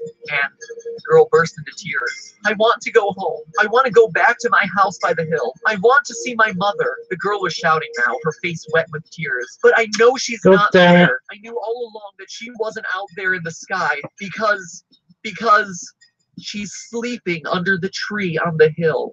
The girl's cries echoed through the stars. The hush fell over the area. Like a punch to the gut, the story reveals that the girl's mother has been dead and buried the whole time. In a game like Mario, where dying in pits of lava or getting sucked into black holes is pretty much par for the course, knowing that there's a character that has died and is buried is just unsettling. It's a bit eerie. But this passage also provides us another clue as to the geography of this hill. There's a single tree on top of it. Find that tree on top of that stone. God damn it, I can't find it. Ugh. Is this a part one? Oh, it's part one. God damn it.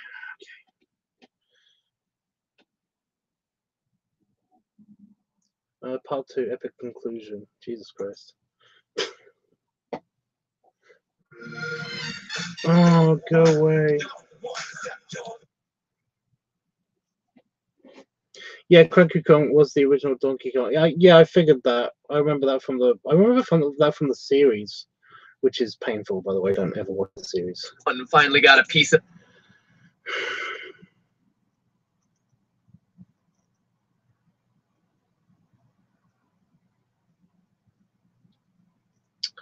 Ooh.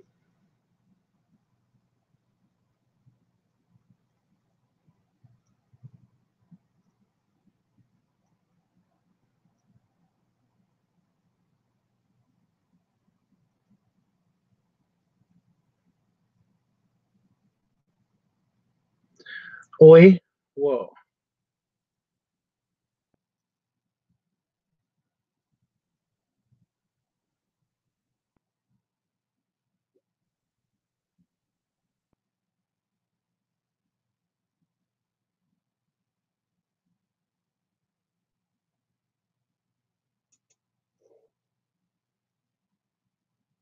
The brother is wearing a green hat. It's subtle, sure, but if you look close enough, it's definitely included there on purpose. Then there's the telescope that belonged to Rosalina's father that she takes on her intergalactic journey and appears on the last page of her storybook. Mario is never depicted with a telescope throughout the series, but we know for a fact Luigi has one. He inherited it as part of his mansion. And don't you find it a bit coincidental that when you beat Super Mario Galaxy with Luigi and all 120 stars, then collect the secret final star at the end, you're rewarded with a picture of Luigi and Rosalina, father and daughter? You know, when it was referenced in the game that Rosalina and Peach were related, it was Miyamoto himself who pulled the plug on it, insisting the reference be removed. For years, we've been led to believe that Peach and Mario are gaming's it couple, but this whole cover-up would make perfect sense if Nintendo had known all along that Luigi is the one Peach ultimately ends up with. It would also explain Peach's utter lack of affection for Mario in every game ever. But if that were to get out, it would throw everything we've ever thought about this franchise into utter chaos. Nah, it couldn't be. Could it?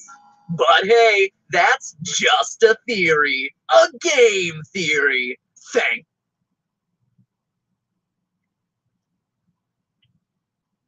There it was. So there it is.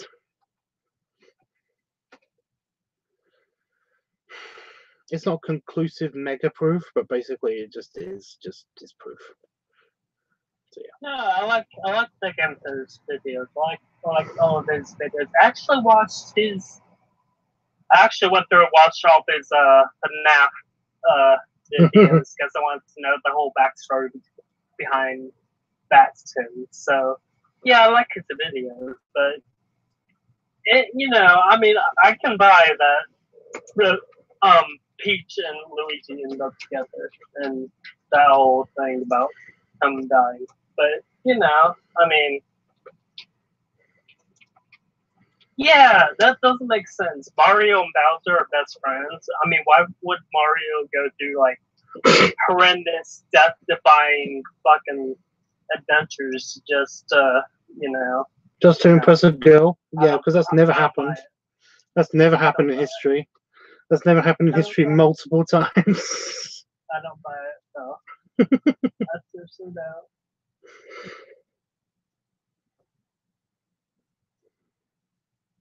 I mean, unless there's kind of evidence of them just like fucking saying the content.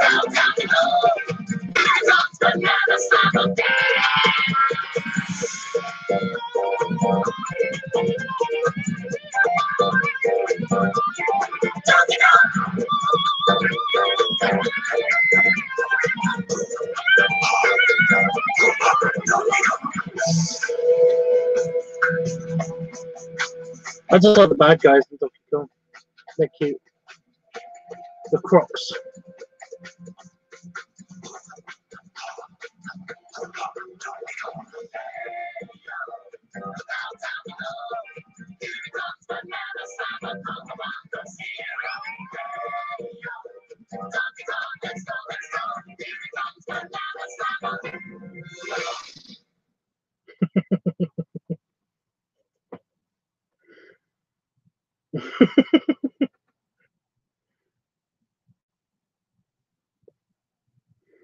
Sorry, I just like.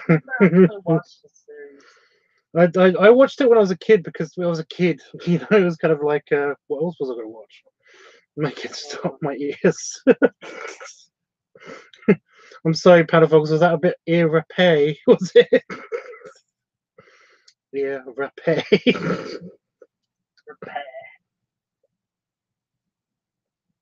Ear rape. I've been saying ear rapé for years, and then basically I heard PewDiePie say it the other day, and I was like, holy shit! Somebody famous I know says ear rapé. Yeah.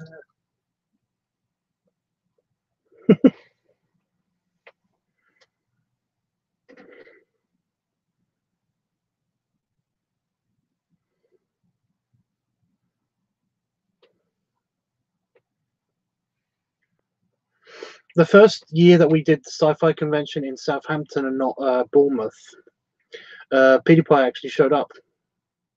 Mm. Nobody knew who he was, So, except for me. It was kind of weird. mm, I never actually got to speak to him or anything. I just was like, holy crap, that guy looks like PewDiePie.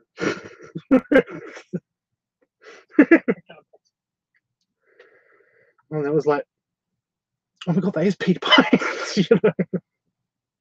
It's just so weird. It's weird when you don't. I think it was because it was like he wasn't like a huge mega celebrity then or something. Maybe I don't know. yeah.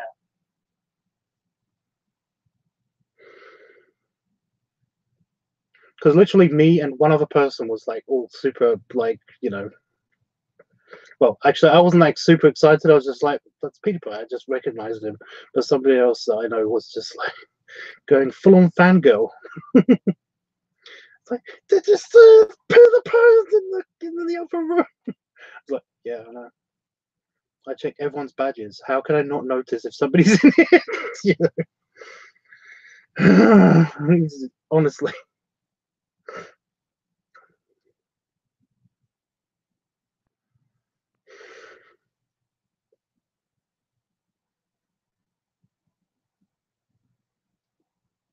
Southampton's really close to Brighton, where he's living, where he just moved to or something at the time. So it's like, yeah, it made sense. I don't know why he was there. It was never in a vlog or anything. It was just kind of a thing of like, that is definitely PewDiePie. Weird.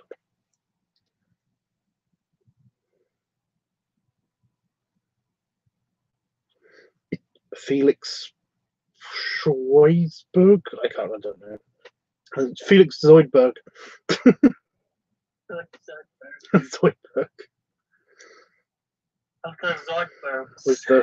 With the robots. Robots. I just know that he says robot funny, but I can't remember how he says it. Is it Robert. Mr. Robert. Oh.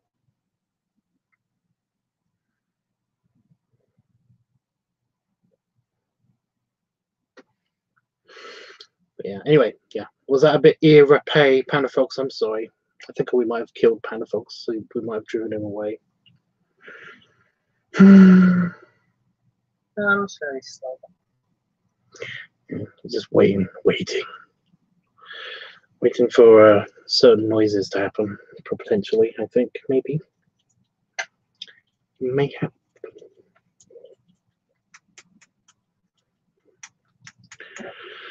I don't know what to do tomorrow besides work and finish off that art piece. I have no idea. I shouldn't have done that.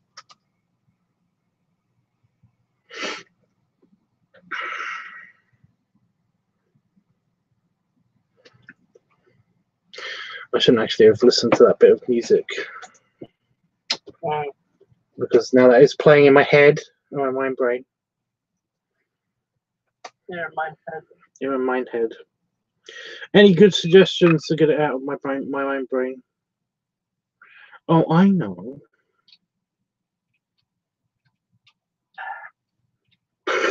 I like it. I like how you sigh because it's like, oh, I know what he's gonna do. Yeah, kind of. Yeah. Please don't. Not doing anything. Please. No. I'm good.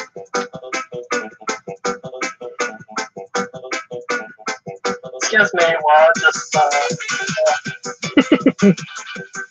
Clean out your ears with a gun. I can't hear you over the music. What did he say? What?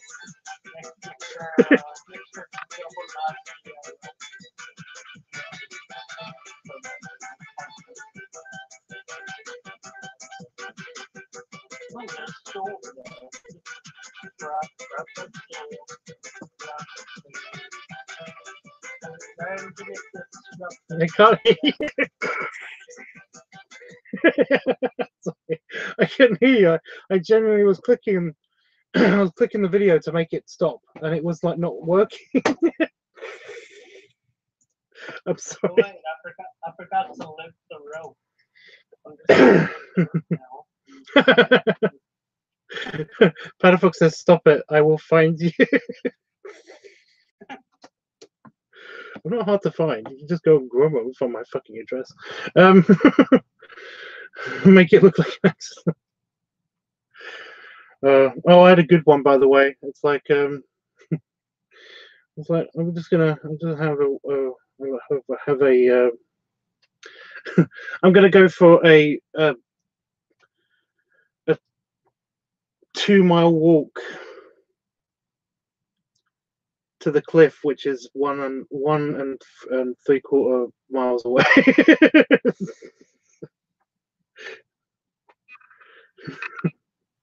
Yeah, just I get it. I'm just gonna go walk. Take a half an hour walk down to the beach, which is literally half an hour from my house, and go crisp myself. Oh dear, I was not going to bring Chris into this, but yeah. But basically, oh.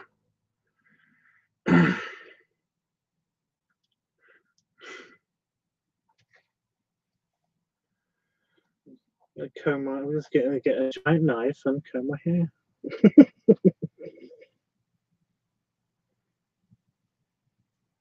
think I still have some bleach left over from the other night. You know what? I might just go and make myself another milkshake with the bleach.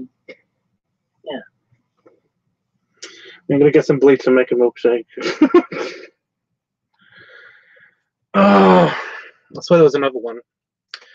There was another one I thought up a while after talking to you guys, and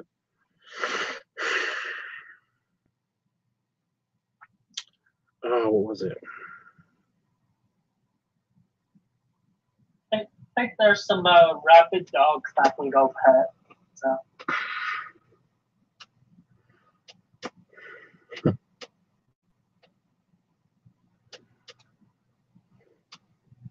It involved a car, and I can't remember what it was.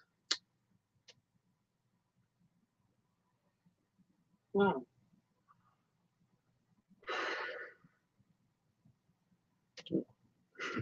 I'll take the car out for a nice back massage.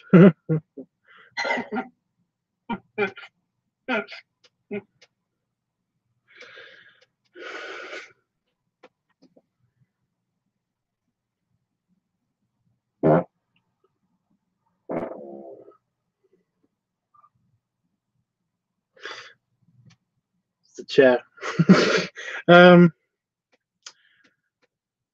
That wasn't it, by the way. That chair is really loud. Yeah, it's really loud.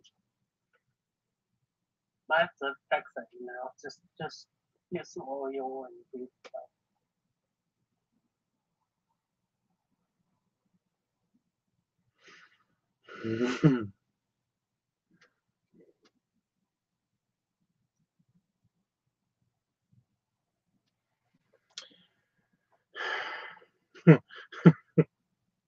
Got an itch on my back, so I'm just gonna get my samurai sword.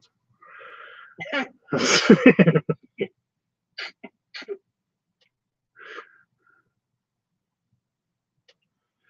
was in something. I can't remember what it was, but somebody was like, you know, there's a guy who was. That wasn't that loud, Panafox, and it's just a chair. Okay. Yeah, there was. Oh, there was a guy who basically was clearly like stabbed with a sword. He got stabbed with a sword, and and like somebody was like, well, maybe it was an accident. Yeah, he was trying to scratch his back from the front with a sword. He was fucking murdered. Okay.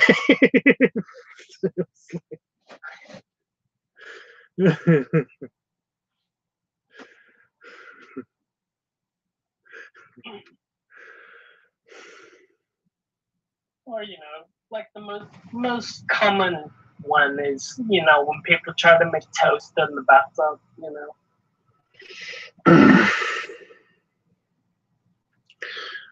Well, that's yeah, but that's an actual that's a weird that is weird because you know that before that became a thing, of like how to kill yourself, it was a genuine weird accident that actually used to happen. People would have like their toaster ovens and they would bring them into the bathroom with them, and they would think that they could just they could have a morning bath, and like this was before the toaster, so they actually had little miniature ovens, and they would put them on a shelf in the bath with them, and occasionally they would fall into the bath and that would kill them. And it's just so funny that basically, well, it's not. It's incredibly tragic. It's not funny at all. But yeah, it used to be a weirdly common occurrence for basically people to be found dead in their baths because they were making toast, basically, while they were having a bath.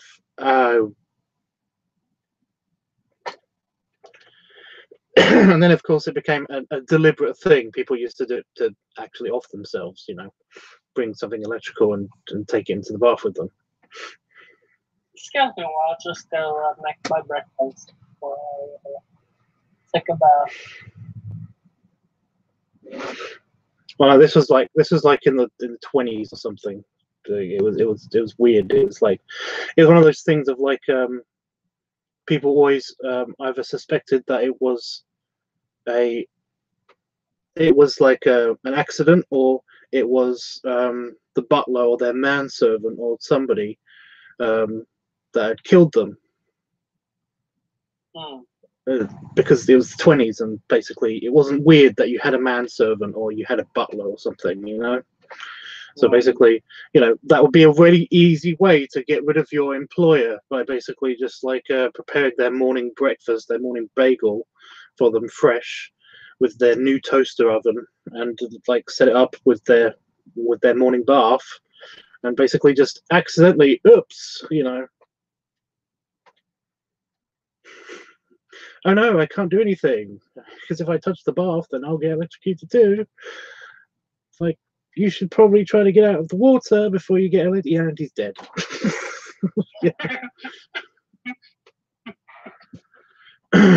The short tub's just the chair. It was the chair. The chair makes noises. See, noisy chair. Yeah. No, it's a chair that completely makes sense. He just needs to wheel off his chair. Totally a thing.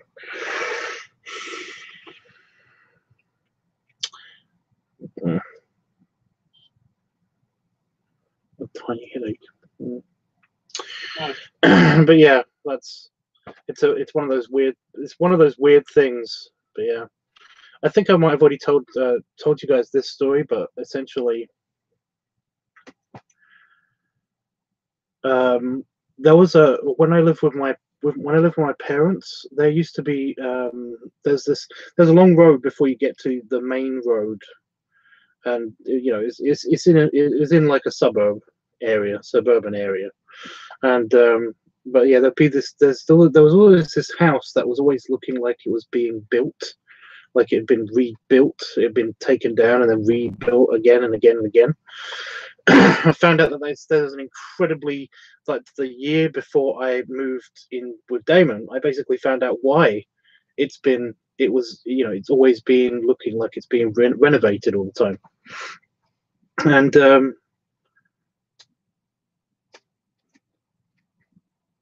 yeah, it was just, I walk past this house every fucking day, whenever I had to leave the house, you know. And it was just like, I never knew the tragic story that happened in this house. But then again, that actually happened in my house. Apparently somebody killed themselves in the bath with a hairdryer or something. In my mum's house. And I didn't find out that until I left. But I also found out that this house in particular is even more tragic. There's a there's a guy who basically worked in Russia, and his family used to live in this house, and you know, his wife and his baby basically lived in this house, and one day she was giving the baby a bath, and they didn't have heating because the house is being renovated. So they had all of these electrical heaters like in the bathroom, and apparently one of them got wet and it completed the circuit around the entire bathroom and killed both her and the baby, and he didn't find them until a few months when he got back from his trip to Russia, because he used to work in Russia. And it was just like, that's horrible. You know, so for the last year, every time I walked past this house, I couldn't not think about this horrible thing that happened in there. And the fact that basically I knew when this house started becoming renovated. So I probably delivered papers to this house. Right. But when I heard this story, all of a sudden the memory came back of of one day, because I was a paperboy. That was one of my first jobs, and I basically did my whole neighborhood, and one of the places was this house. The memory came back, and this is actually kind of like making me feel a little bit tingly and horrible at the same time. The memory came back of basically me going up to the front door and putting the paper into the letterbox, and basically me smelling a weird smell and not knowing what the fuck it was, and I was just like, oh my god, that was their body. Oh my, yeah. You know, I was like, Jesus Christ, this is horrible. I was like, why would you tell me this, mother? She was like, well, I thought you knew. So you actually smell? I probably smelled the dead bodies. That's probably what that smell was. That was.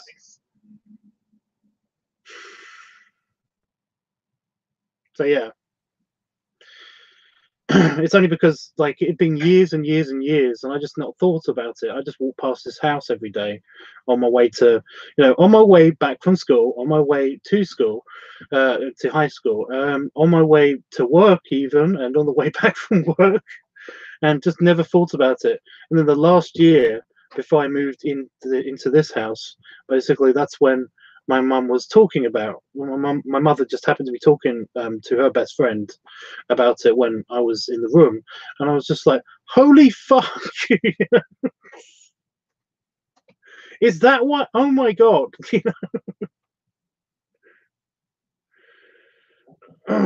So yeah, and it's never thought anything of it. But yeah, after that, it's basically been, because the house is. After that point, he wanted to sell the house, and you couldn't sell the house, and that's why it's always looked like it need being done up and repaired and stuff. But now I know why. It's horrible. Gosh.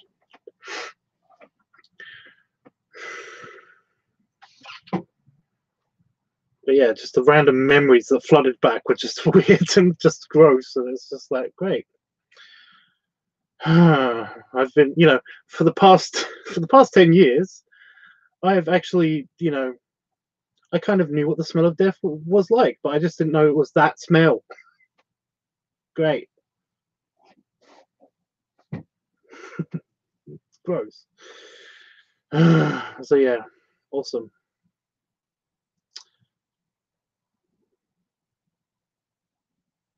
I don't know why we're talking about this now.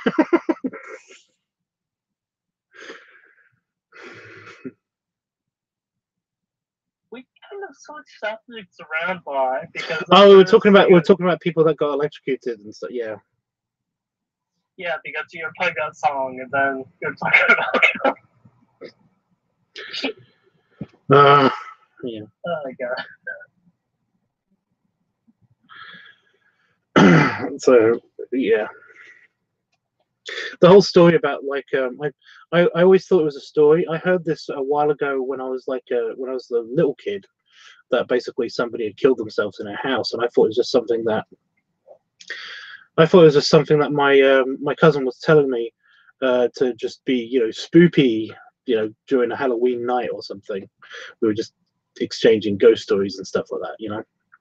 But yeah, like when I left, I basically was like before I was leaving, I was talking to my mother about like just random, you know, all the memories that I had in the house and stuff like that.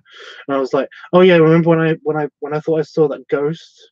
Oh, that was really weird. And my mum was like, maybe it was the ghost of that woman that killed herself in her bath. And I was like, that never happened. It's like, yeah, that's why the house was kind of cheap. I was like, I thought it was because it was a council house. That's why it was cheap, right? She was like, no, it was the house was like super cheap because basically the previous tenant had killed themselves in the bath. I was like, but that's just a ghost story. It's like, no, that actually happened. It's like,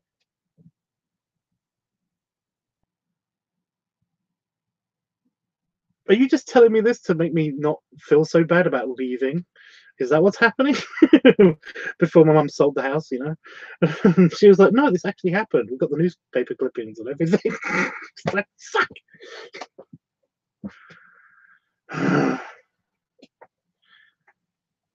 I had never looked up what happened in this house because this house is like 100 years old. So, well, it's about 200 years old, but you know. People probably have died in this house, not really.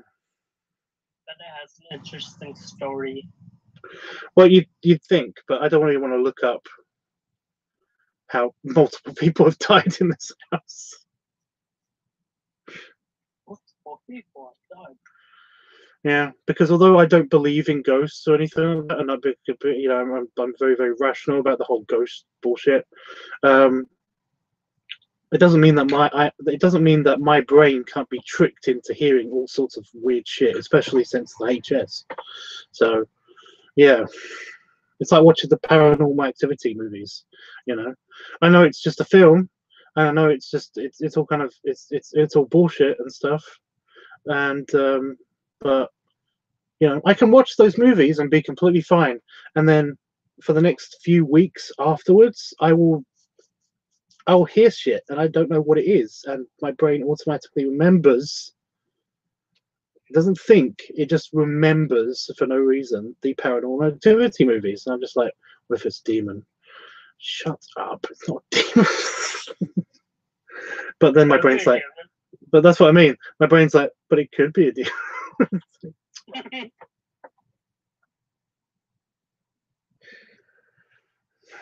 So yeah.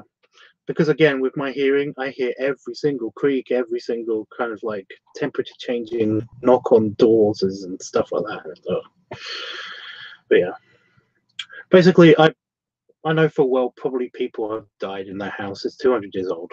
Somebody's died in there. So, yeah. But I'm very, very comfortable out here in this office where no one has died.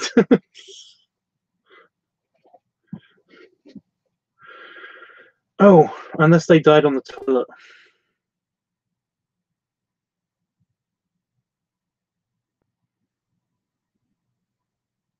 Because technically this office is now where the outhouse would have been. So unless somebody died on the toilet, I'm pretty safe in here from ghosts.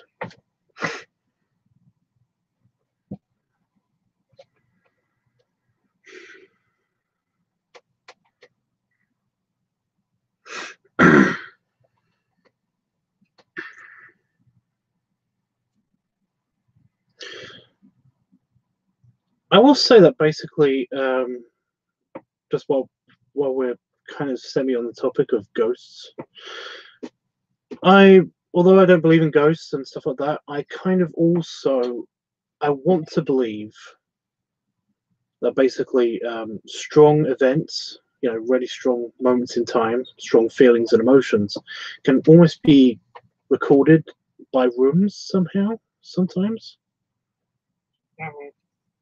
You know, I'd like to believe that somehow. Even though there's no evidence to it, I wish I could believe that. Like echoes. It's kind of, yeah, it's kind of like that. It's like yeah, it's, you know, to put it in a sci-fi kind of way. Do you remember the first Guardians of the Galaxy? Yeah. Remember that weird device that Peter Quill has at the beginning of the movie, when he basically, it's like a torch, but it shows you the past. It shows you like a hologram of the past. It's kind of like that, you know. Whether that device picks up, I kind of think that could potentially exist.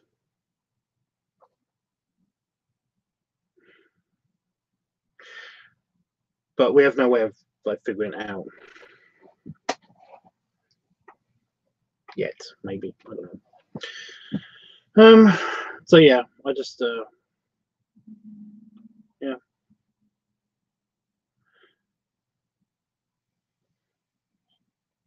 I really wish that like my brain wasn't so super rational about stuff like this.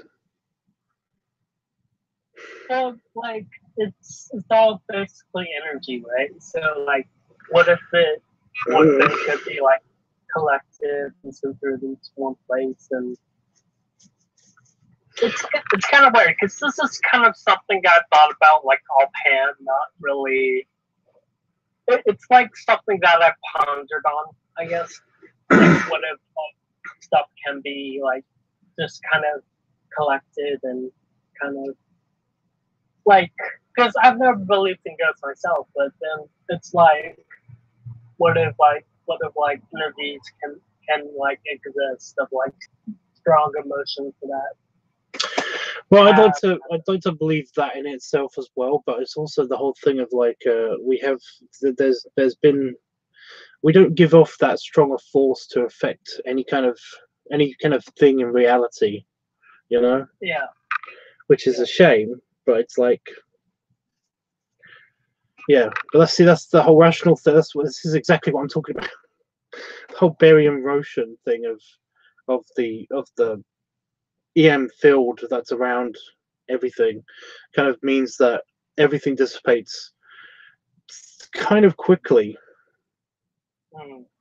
So it's like, yeah, it's a shame. It's one of the reasons why I kind of like I want to believe in an afterlife also, you know. I want to believe in like semi-reincarnation, because all the energy that makes up your brain thought patterns and stuff like that, all the electrical energy that makes you conscious right now, is basically it. When you die, it will dissipate, but it won't dissipate the way you think. It'll basically spread out and away from you. But I just like to imagine that it will go into stuff and things, and you kind of get to experience maybe something. But I also know that it's a long shot. So yeah. It's one of the things that's kind of a bummer, because I don't want to not experience shit. Yeah. And at the same time, I also know that every time you go to sleep, it could be a whole new you, you know? It's weird. Consciousness is fucked up.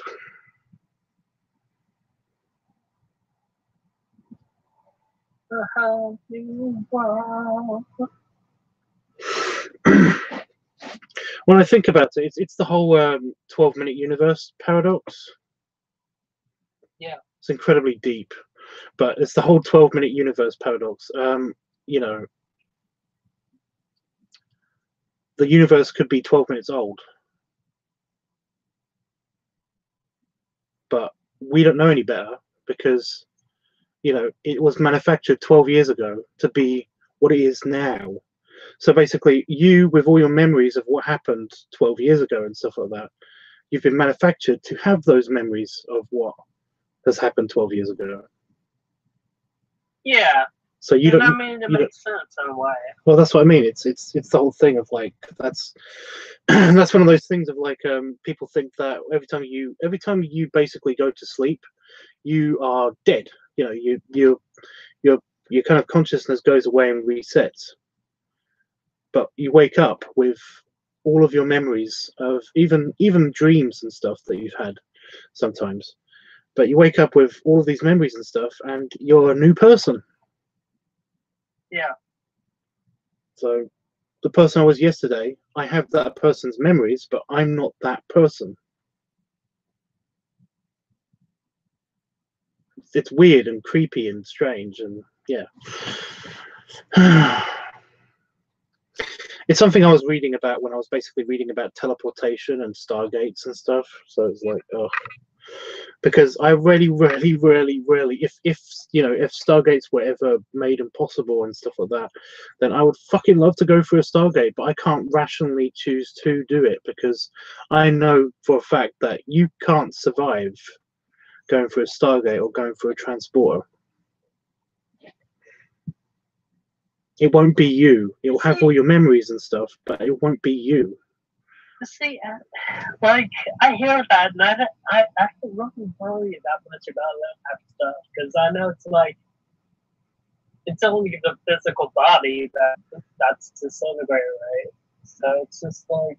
Yeah, but your physical body happens to contain your mind and your current consciousness.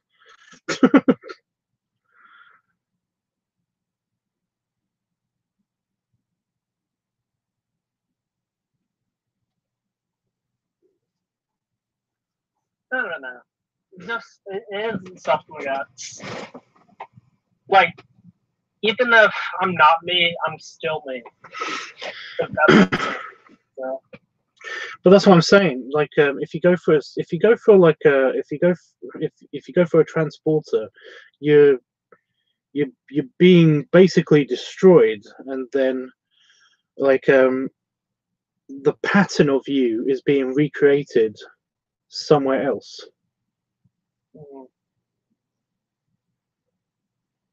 With all of your brain matter and everything, the shape of your brain matter and all of the connections that it's got, and potentially where all of the electrons are going and stuff in there. The exact copy of that is being put somewhere else, and then it's being turned on. But you've been destroyed.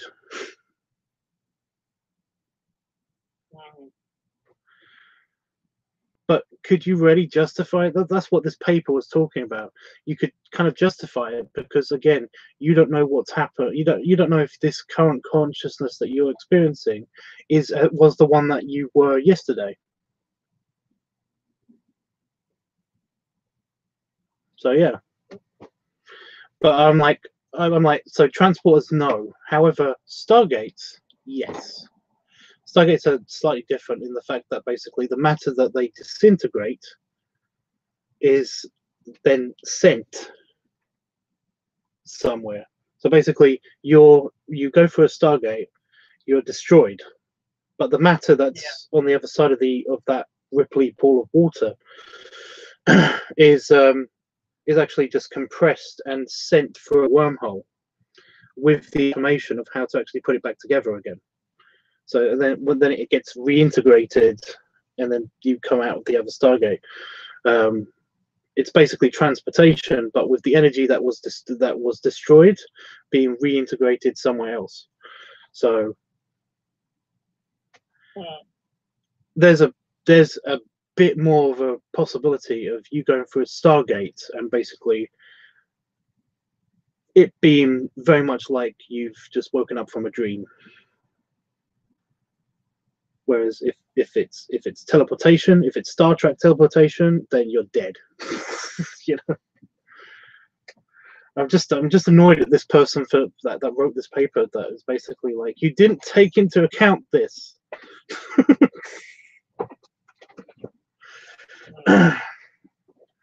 Again, it's something that always bugged me about Star Trek, is that they never tell alien species that don't have transport technology what's about to happen to them.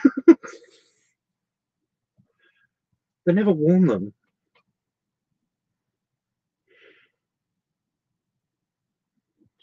they sometimes give them explanations. It's like, I'm sorry, because they'll say, I'm sorry, what's about to happen? And then they'll say through the communicator, we have the ability to transport matter from one place to another. That's the explanation they give. But it's like, no, that's not what's happening. And then the alien species, again on Star Trek, they're just like, okay.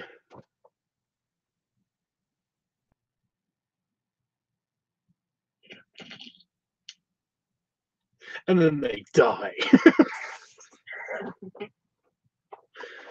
Well, no, it kind of happens, and they're kind of like maybe a bit surprised and stuff when it happens, and it's like that was amazing, or like I've never experienced that before, and stuff like that. And it's like you just expect you expect the transporter operator person behind the counter to be like, and yeah, I mean they're not wrong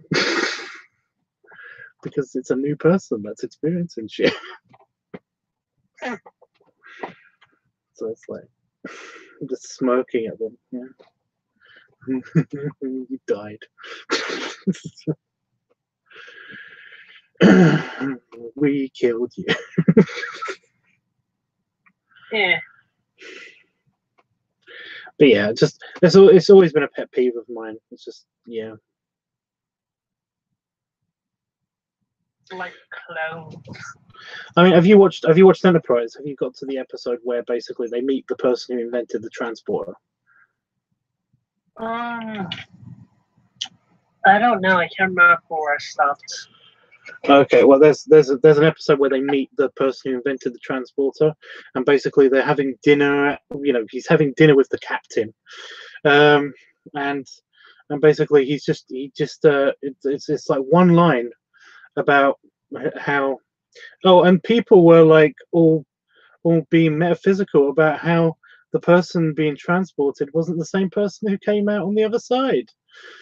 And we had to deal with all this other metaphysical bullshit, and basically, yeah, it was all just stupid. Literally, that's almost line for line what he said. And then they just are like, well, it's an achievement that you managed to transport things. It's like they just brush it off. Yeah.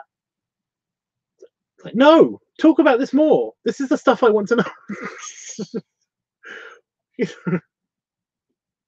Really? People were shocked. People were scared of this thing. It sounds scary.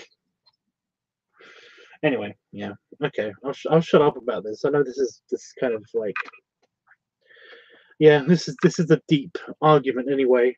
No, it's fine. It's just I don't know as much about it, so I can't really say too much on the matter. Well, that's what I mean, though. There's not much to know. You basically just have to know what I've just told you is all of the information you need to know. Mm-hmm. There isn't any more into it. It's like if you have any questions, I can give you answers, but they're not the good answers that people want. Right. But yeah, I love how in Star Trek there are people that are basically transporter-phobic or something. It's a new phobia. Makes sense. And it's like, well, that's not an irrational fear. Yeah, it makes sense. Hell, oh my god, there's even one episode of like The Next Generation where they have to find DNA on somebody. They have to find the DNA of a crew member, but they've never been through the transporter because they just expect to find the person's a pattern of their DNA on file, because everybody that's been through the transporter, basically they have like they have a DNA blueprint of that person, everybody that's been through the transporter. And this person's never been through a transporter, and they've been on the ship for like 3 years, and it's just like, so it's like, well, good for them, Jesus Christ. But they end up basically having to use a transporter on this person, and it's just like, but they but they didn't consent. Yeah, they purposely took shuttles everywhere because they don't like transporters because they have this argument. They didn't consent, and then they were killed because they had to go for the transport. So it's just, it's like, oh my god.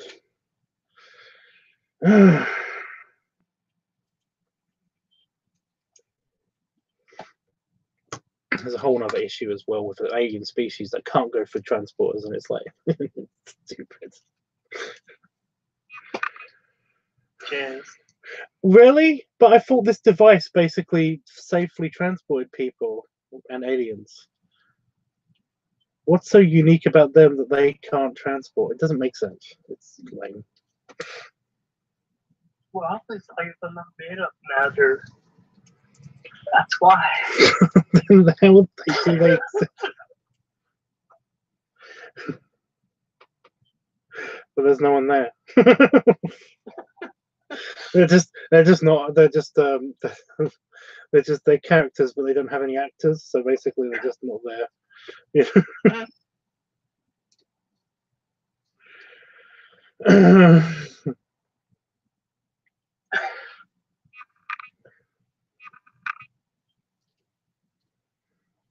They should have done that. Like that would have actually been a really cool idea, to basically have a species that can't be picked up by cameras, because that's a really cheap way of basically of almost depicting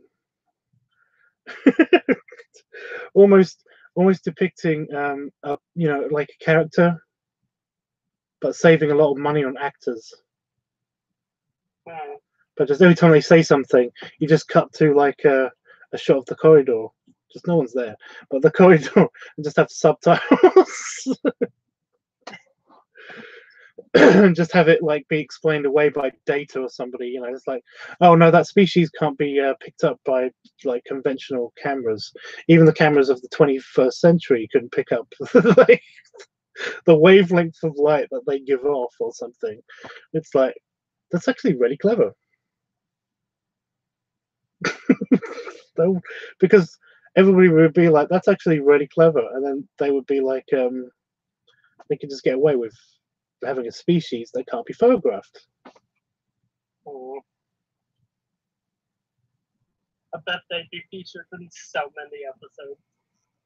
So many. It probably would as well, yeah. It's just, it's not very actiony, is it? That's probably the thing. It's like, oh my god, and they know all this kung fu shit. That it's like, they know all this kung fu stuff, and it's like, it's amazing, like what they can do, and they have also got like mega eye beam powers and stuff like that. It's like they don't have to spend any money on the CG, so basically they'll use it all the time and just explain what's happening. You just see like you just see scenes of them fighting together, and it's just a scene of just like an empty hallway, but you hear like stuff there. just yeah, just people yelling at empty hallways and corridors and stuff. It's like, god damn it, James, we can't do that. And it just cuts through the hallway. It's like, you're right, I was wrong, I'm sorry, I do apologize. It's like you just reading the subtitles. It's like, it's okay. I don't blame you. Everything's fine.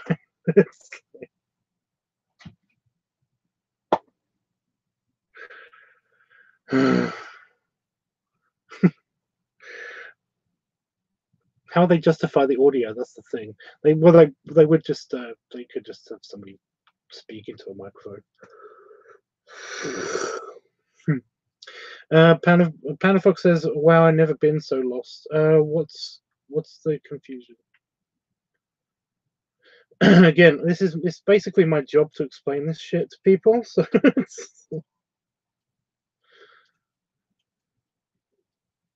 but no, hey Jeffrey's back. He probably was here, but he just wasn't talking about stuff.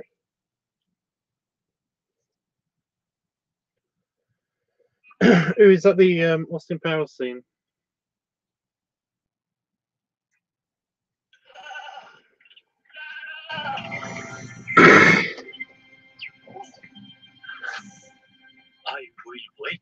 I'm gonna watch this again. I love it. It's on my computer. I gotta watch it.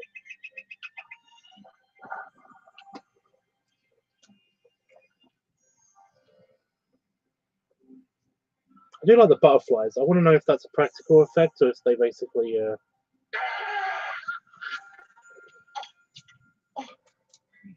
must apologize. Quite well. No harm done. Let me introduce myself. My name is Fulton Greenwood, and I'm sent here to employ your services in the retrieval of a lost animal. Now, can you help us? Your request is not unlike your lower intestine. Stinky and loaded with danger. We can pay you handsomely. I am now a child of light. Your earthly money holds no appeal to me. $20,000.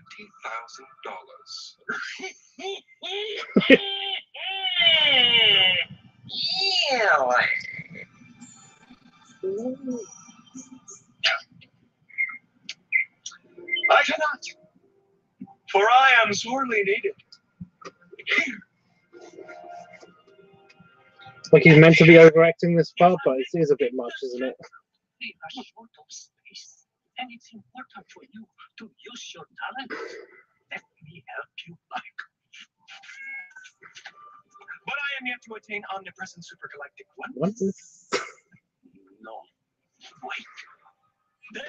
There it is. You just attained it. I have. Yes, just now. You are one. I can see it in your eyes. You're more one than anyone. What about my medallion of spiritual accomplishment? Take mine. Take mine. This took you 80 years to achieve. That's okay. I don't like it anymore. Really. In the light of this personal sacrifice you've made, I have no choice. Take the case. Great! I'll go tell the others. Master! Break it to them gently.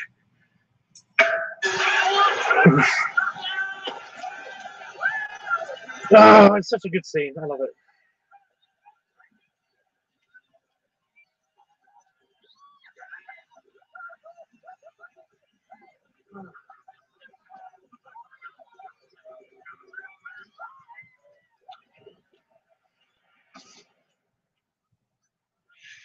I've never seen them act like that before. Denial can be an ugly thing. We should go, Mr. Ventura. I've arranged to play. I'll meet you at the bottom. There's still Denial can be an ugly thing.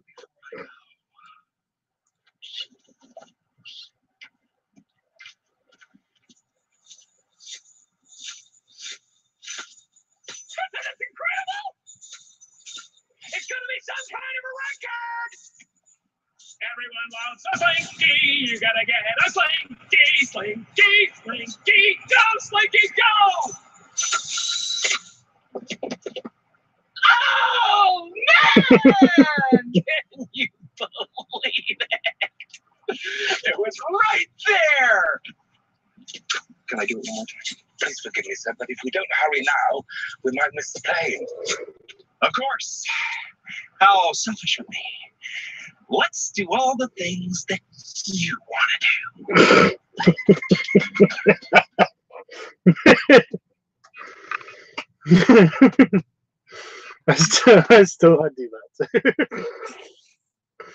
I do that. I do that to this day. I do it to my mum. Loves that for some reason.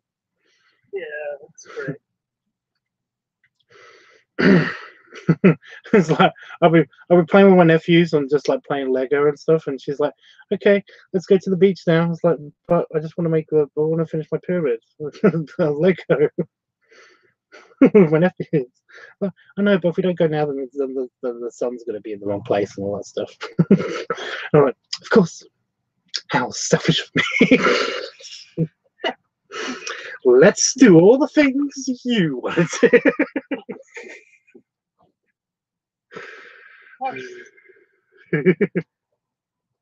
It's so good. It's brilliant. I love that. That and the Grinch is just like my favorite. Some of my favorite comedies. The Jim Carrey comedies, anyway.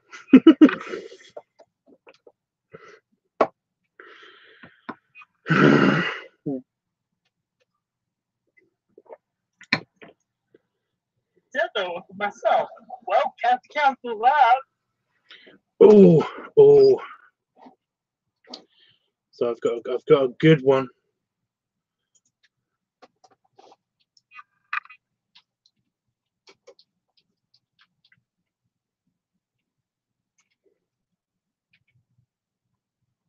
Oh shit! I searched in the bar instead of the shop, instead of the Google bar. Now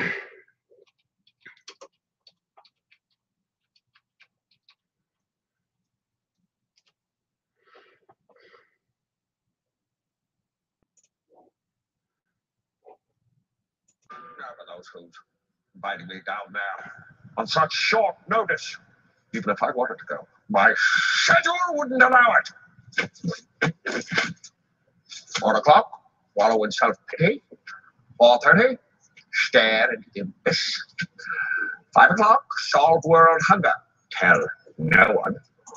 5:30, judge exercise. 6:30, dinner with me. I can't cancel that again. 7 o'clock, wrestle with my self-loathing. I'm booked. Of course, if I put the loathing to 9, I could still be done in time to lay in bed, stare at the ceiling, and slip slowly into madness. But what would I wear?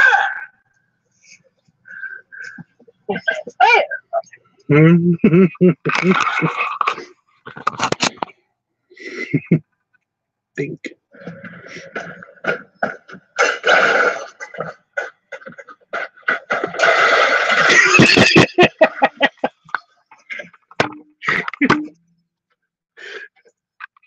Oh, sorry. We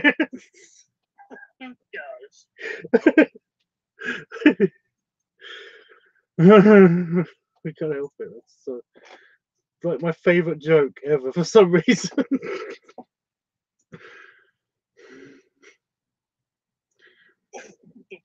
Because I still think of it. I still think of it all the time, and it just makes me laugh.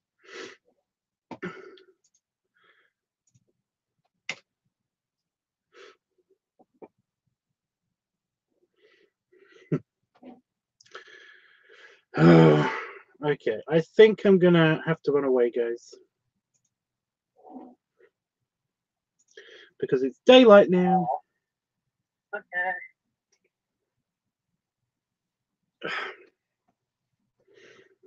Inviting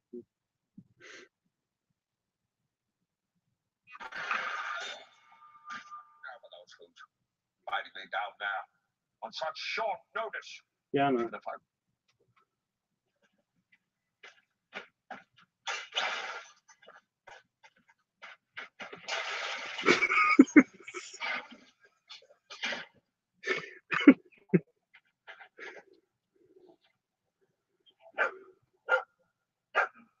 It's not a dress, it's a kilt. Sicko.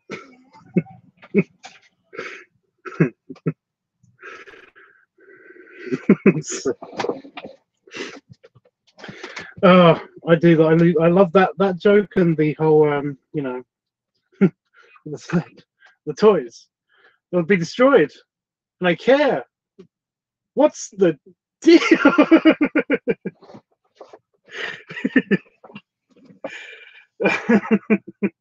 Belly laughs. Yeah. Belly rubs. Belly rubs. Belly shake and belly salute. And I should be back tomorrow unless I basically have to go to the bonfire night. I think it is Saturday, but it might be Friday because it's Friday now. But either way, I'll be back in the evening. Yeah. The evening. I was hoping to get in the hot tub, maybe, but we'll find out. When are you putting it up? I don't know. That's basically what I'm testing for, you know. So if I go in it and I see if it's like too cold, or if Damon says that it's been a frost in the morning or something. It can't be out in the frost. That's the problem. If we get a frost happening, you know, if like the plants start to have frost on them in the mornings, then that's when it has to go back in I was going to say in the shed. Okay. I don't know where we're going to put it actually. It all folds. Gets to use it. I hope so too, but